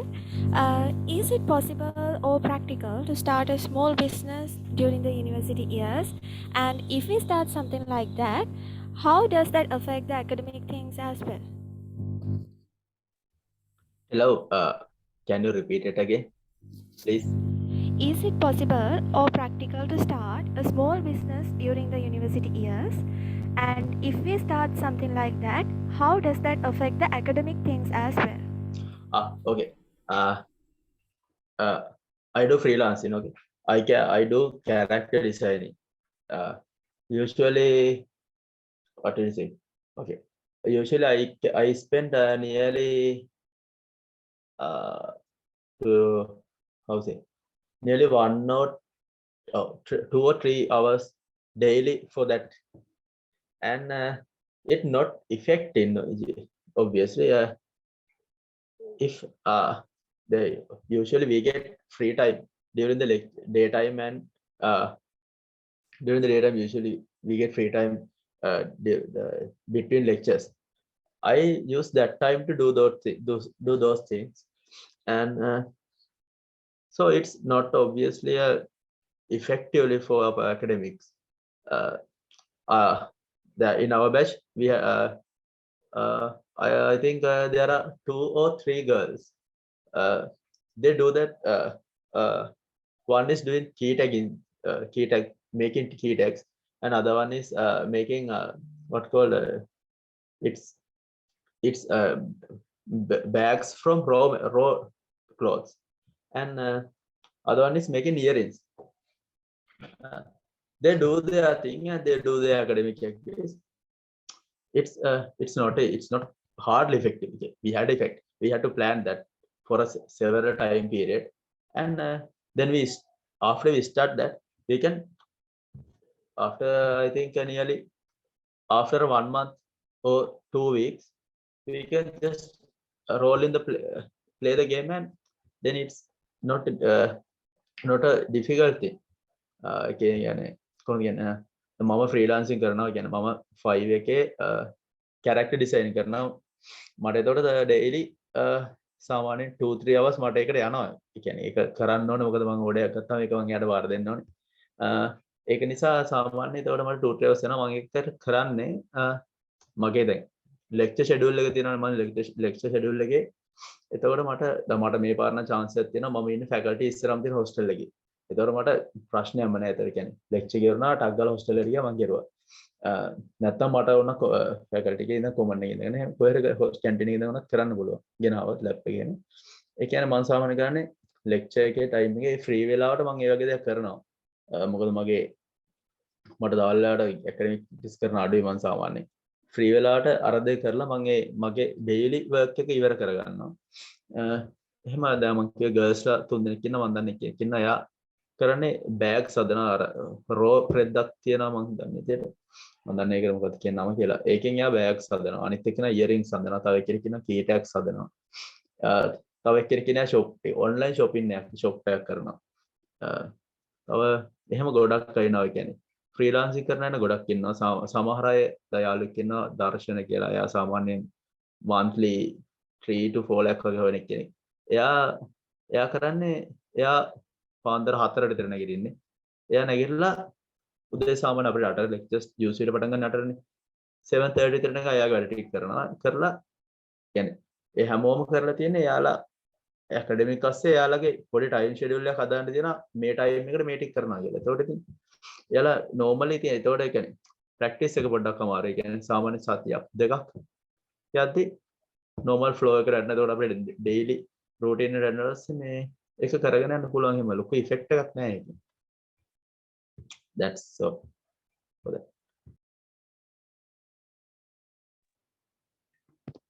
Thank you so much, Mr. Dushan Lahiru. Moving on to another question from the Q&A section. So I would like to inquire this question from Mr. Kavin Hiniduma. So the question is, did you always have very good grades, or were there times when you had bad grades, and how did it affect your GPA? I think for that question, I think first of all, you need to understand how your GPA is calculated by the end of your third year or fourth year. So there is a criteria how your GPA is calculated. From my knowledge, for your final GPA, 30% of your credits, 30% of your GPA will be calculated from your third year, and another 30 from your fourth year, 20 from the second year, and 20 from the first year. I don't know what the criteria is now. When I was doing my undergraduate, that was the criteria. And also you need to understand the number of credits you need to have in order to complete your degree. And then also there is, if you are focusing on getting a first class, a second upper, a second lower, there's a requirement of a number of A passes you need to have if you are going for a first class. And if you're going to a second upper, there's a particular criteria. So first of all, you need to understand that criteria, and always don't. So what I did was, when I get bad grades, what I did was I tried to do something in my next semester to match that bad grade. Sometimes it works, sometimes it does not work, because you just add more things to your schedule with taking an extra course. So I think the best thing is you need to plan ahead and think, always have that idea about the criterias, what kind of requirements you need to get a good GPA. So if you have that background, I think you have all those information in your handbook. If you don't have, if you can't find them, the best thing I can, the best solution I can give is go to your academic advisor or your the administration office. So don't try to get all the information from your friends that can be true, that sometimes that can be false. So the best thing is to go to your academic advisor or the administration's office. සිංහලෙන් උත්තරේ දුන්නොත් ඔයගොල්ලෝ ඉස්සෙල්ලාම දැනගන්න ඕනේ GPA එක කොහොමද calculate වෙන්නේ කියලා. ඒක තමයි මුලින්ම වැදගත් වෙන්නේ. මම දන්න තරමට මම ඉවර කරද්දි මම ඉවර කරේ මේ 2020. එතකොට ඒ කාලේ GPA එක අන්තිමට කැල්කියුලේට් වෙද්දී GPA එකෙන් 130ක් වගේ ෆයිනල් ඉයර් එකෙන් ගන්නවා, තව 130ක් ගන්නවා තර්ඩ් ඉයර් එකෙන්, ඉතුරු 120ක් ගන්නවා සෙකන්ඩ් ඉයර් එකෙන්, ඉතුරු 120 ගන්නවා ෆස්ට් ඉයර් එකෙන්. එතකොට ඔයගොල්ලන්ට තේරෙන්න ඕනේ වැඩියෙන් බර ගන්නේ third and fourth years වලින්. එතකොට ඔයගොල්ලෝ ගොඩක් වැඩ කරන්න ඕනේ, හොඳට වැඩ කරන්න ඕනේ third and fourth years වල. මොකද ඒක ගොඩක් ඔයගොල්ලෝ GPA එකට බලපානවා. ඒක මගේ කාලේ තිබ්බ ක්‍රයිටීරියා එක මම දන්නේ නැහැ දැන් ඒක වෙනස් වෙලාද කියලා. ඒක අන්ද ඔයගොල්ලෝ ඒ ක්‍රයිටීරියා එක දැනගන්න ඕනේ. ආය ඔයාගේ ඩිග්‍රී එක ඉවර වෙනකොට ඔයාට ක්‍රෙඩිට් ගාණක් තියෙන්න ඕනේ. අපිට තිබ්බ 120ක්. ඉතින් ඒ ක්‍රෙඩිට් ගාණ ඔයගොල්ලෝ දැනගන්න ඕනේ ඔයාගේ ඩිග්‍රී ඉවර වෙද්දි කොච්චරක් ඔය ක්‍රෙඩිට් කරලා තියෙන්න ඕනද කියලා. ඒ වගේම අනිත් එක ඔයගොල්ලෝ බෑඩ් කියන්නේ හොඳ නැති ග්‍රේඩ් එකක් ගත්තොත් මම කරේ මම ඊළඟ සෙමෙස්ටර් එකේ ඒක වෙනුවට තව කෝස් එකක් කරා. ඒක සමහර වෙලාවට හරි ගියා, සමහර වෙලාවට හරි ගියේ නෑ. මොකද කෝස් ලෝඩ් එක වැඩි වෙනවා එහෙම දෙයක් කරන්න ගිහුවාම. ඒක හන්දා හැමතිස්සෙම ප්ලෑන් එකක් තියාගන්න ඕවා මොකද්ද ඉස්සරහට කරන්න යන්නේ කියලා. එතකොට ලොකු ප්‍රශ්නයක් වෙන්නේ නැහැ. මොකද ඔයා අන්තිමට courses 125ක් කරා කියන්නකෝ. ඒකේ තේරුමක් වෙන්නේ නැහැ. මොකද ඔයාට ඕනේ ඩිග්‍රී එකක් ගන්න 4 year degree එකකින් courses 120යි. ඒතර ඔයාට ඒකෙන් වෙන්නේ ඔයාගේ වැඩ වැඩි වෙලා සමහර විට ඔයාට ගන්න තියෙන හොඳට කරන්න තියෙන course එකට ඔයාට ලකුණු අඩු වෙන්න පුළුවන්. ඉතින් ඉස්සෙල්ලාම ඔයගොල්ලෝ බලන්න ඕනේ ඔයාට first year එකේ මොන courses ටිකද කරන්නේ, කොච්චරක් course credits ඕනේද. තව ඔයා criteria එකක් දැනගන්න ඕනේ. special theory එකෙදිත් එහෙම criteria එකක් තියෙන එක department වලින් department වල සමහරට වෙනස් වෙනවා. මේ courses ටික කරලා තියෙන්න ඕනේ, මේකට මේ වගේ grade එකක් තියෙන්න ඕනේ. ඉතින් ඔයගොල්ලෝ ගොඩක් ඔය දේවල් දැනගන්න ඔයගොල්ලෝ පුළුවන් ඔයගොල්ලෝ student handbook එක use කරන්න. නැත්තම් ඔයගොල්ලෝ මොකුත් දන්නේ නැත්තම් ඔයගොල්ලෝ හොඳම මම recommend කරන්නේ ඔයගොල්ලෝගේ academic advisor ගාවට යන්න. නැත්තම් administration office එකට ගිහිල්ලා මේ දේවල් හරියට දැනගන්න. යාළුවෝ කියන දේවල් 100%ක් පිළිගන්න එපා. මොකද ඒවා ගොඩක් හරි වෙන්නත් පුළුවන්, ගොඩක් වැරදි වෙන්නත් පුළුවන්. ඉතින් හැමතිස්සෙම යන්න හරියටම වැඩේ දන්න කෙනෙක් ගාවට. ඉතින් ඒක ගොඩක් දේවල් දන්නේ lecturers ලා, professors ලා වගේ academic advisor හරි dean office එකට හරි administration office එකට ගිහිල්ලා දැනගන්න. ඒක තමයි මට දෙන්න තියෙන උත්තරය.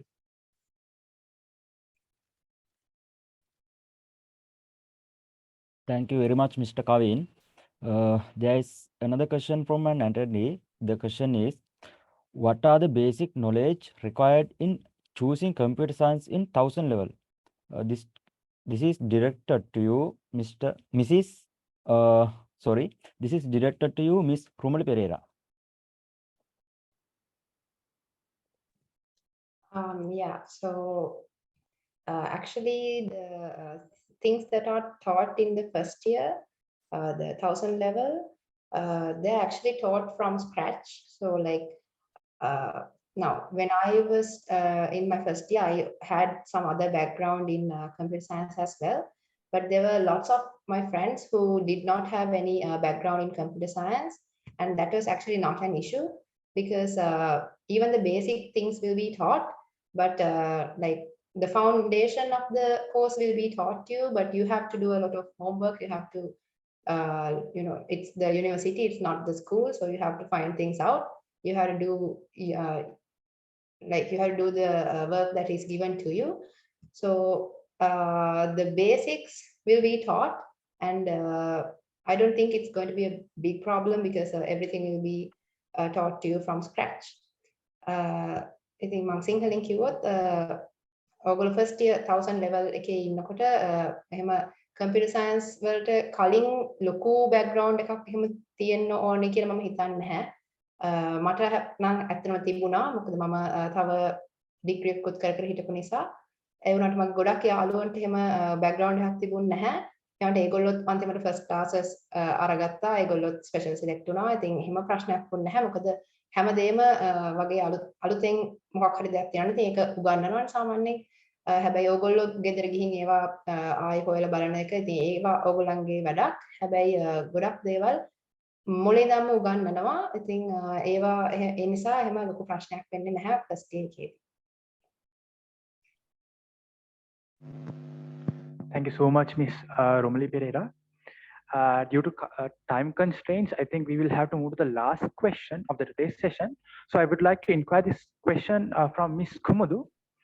So the question is, I am a biological science student and I like to do drug designing. Which path should I choose? Yeah. So I'll keep it short. So if you want to do drug designing, you have to study obviously chemistry, and it's better if you can focus more on organic chemistry.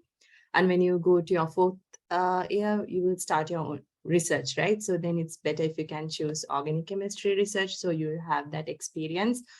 So that would help you in your higher studies or when you want to go to an industry where they do drug designing. And also I would say that it's better if you can take molecular biology in your second year, so that would help you, you deal with enzymes and how these drugs react inside the body and all that. So that background knowledge would also be helpful for you if that's your plan for your future.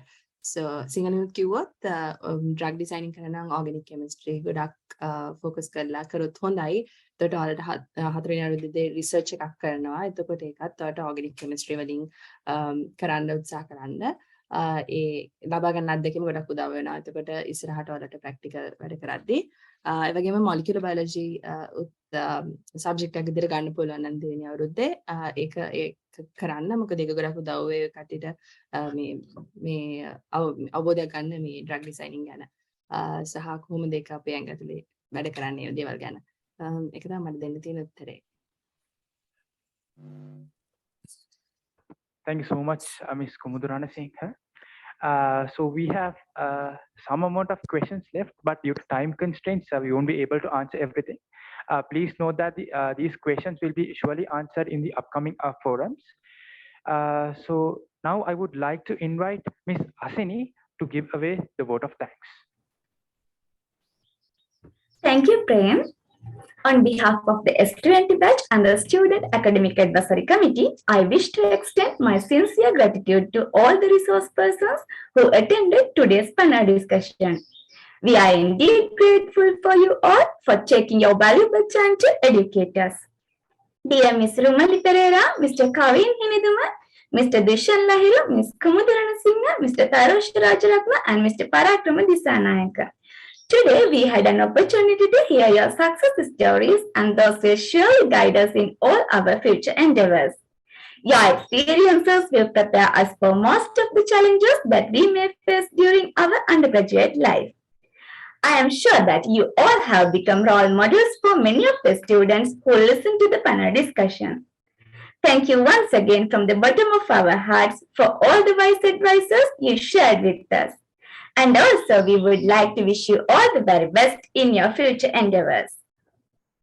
Essence of great leadership is influence and not authority. With this note, we would like to extend our sincere gratitude to Professor Sanath Rajapaksha, the Dean of the Faculty of Science, for his guidance and the enormous support.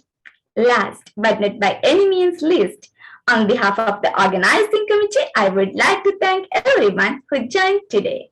Have a great day ahead. Thank you.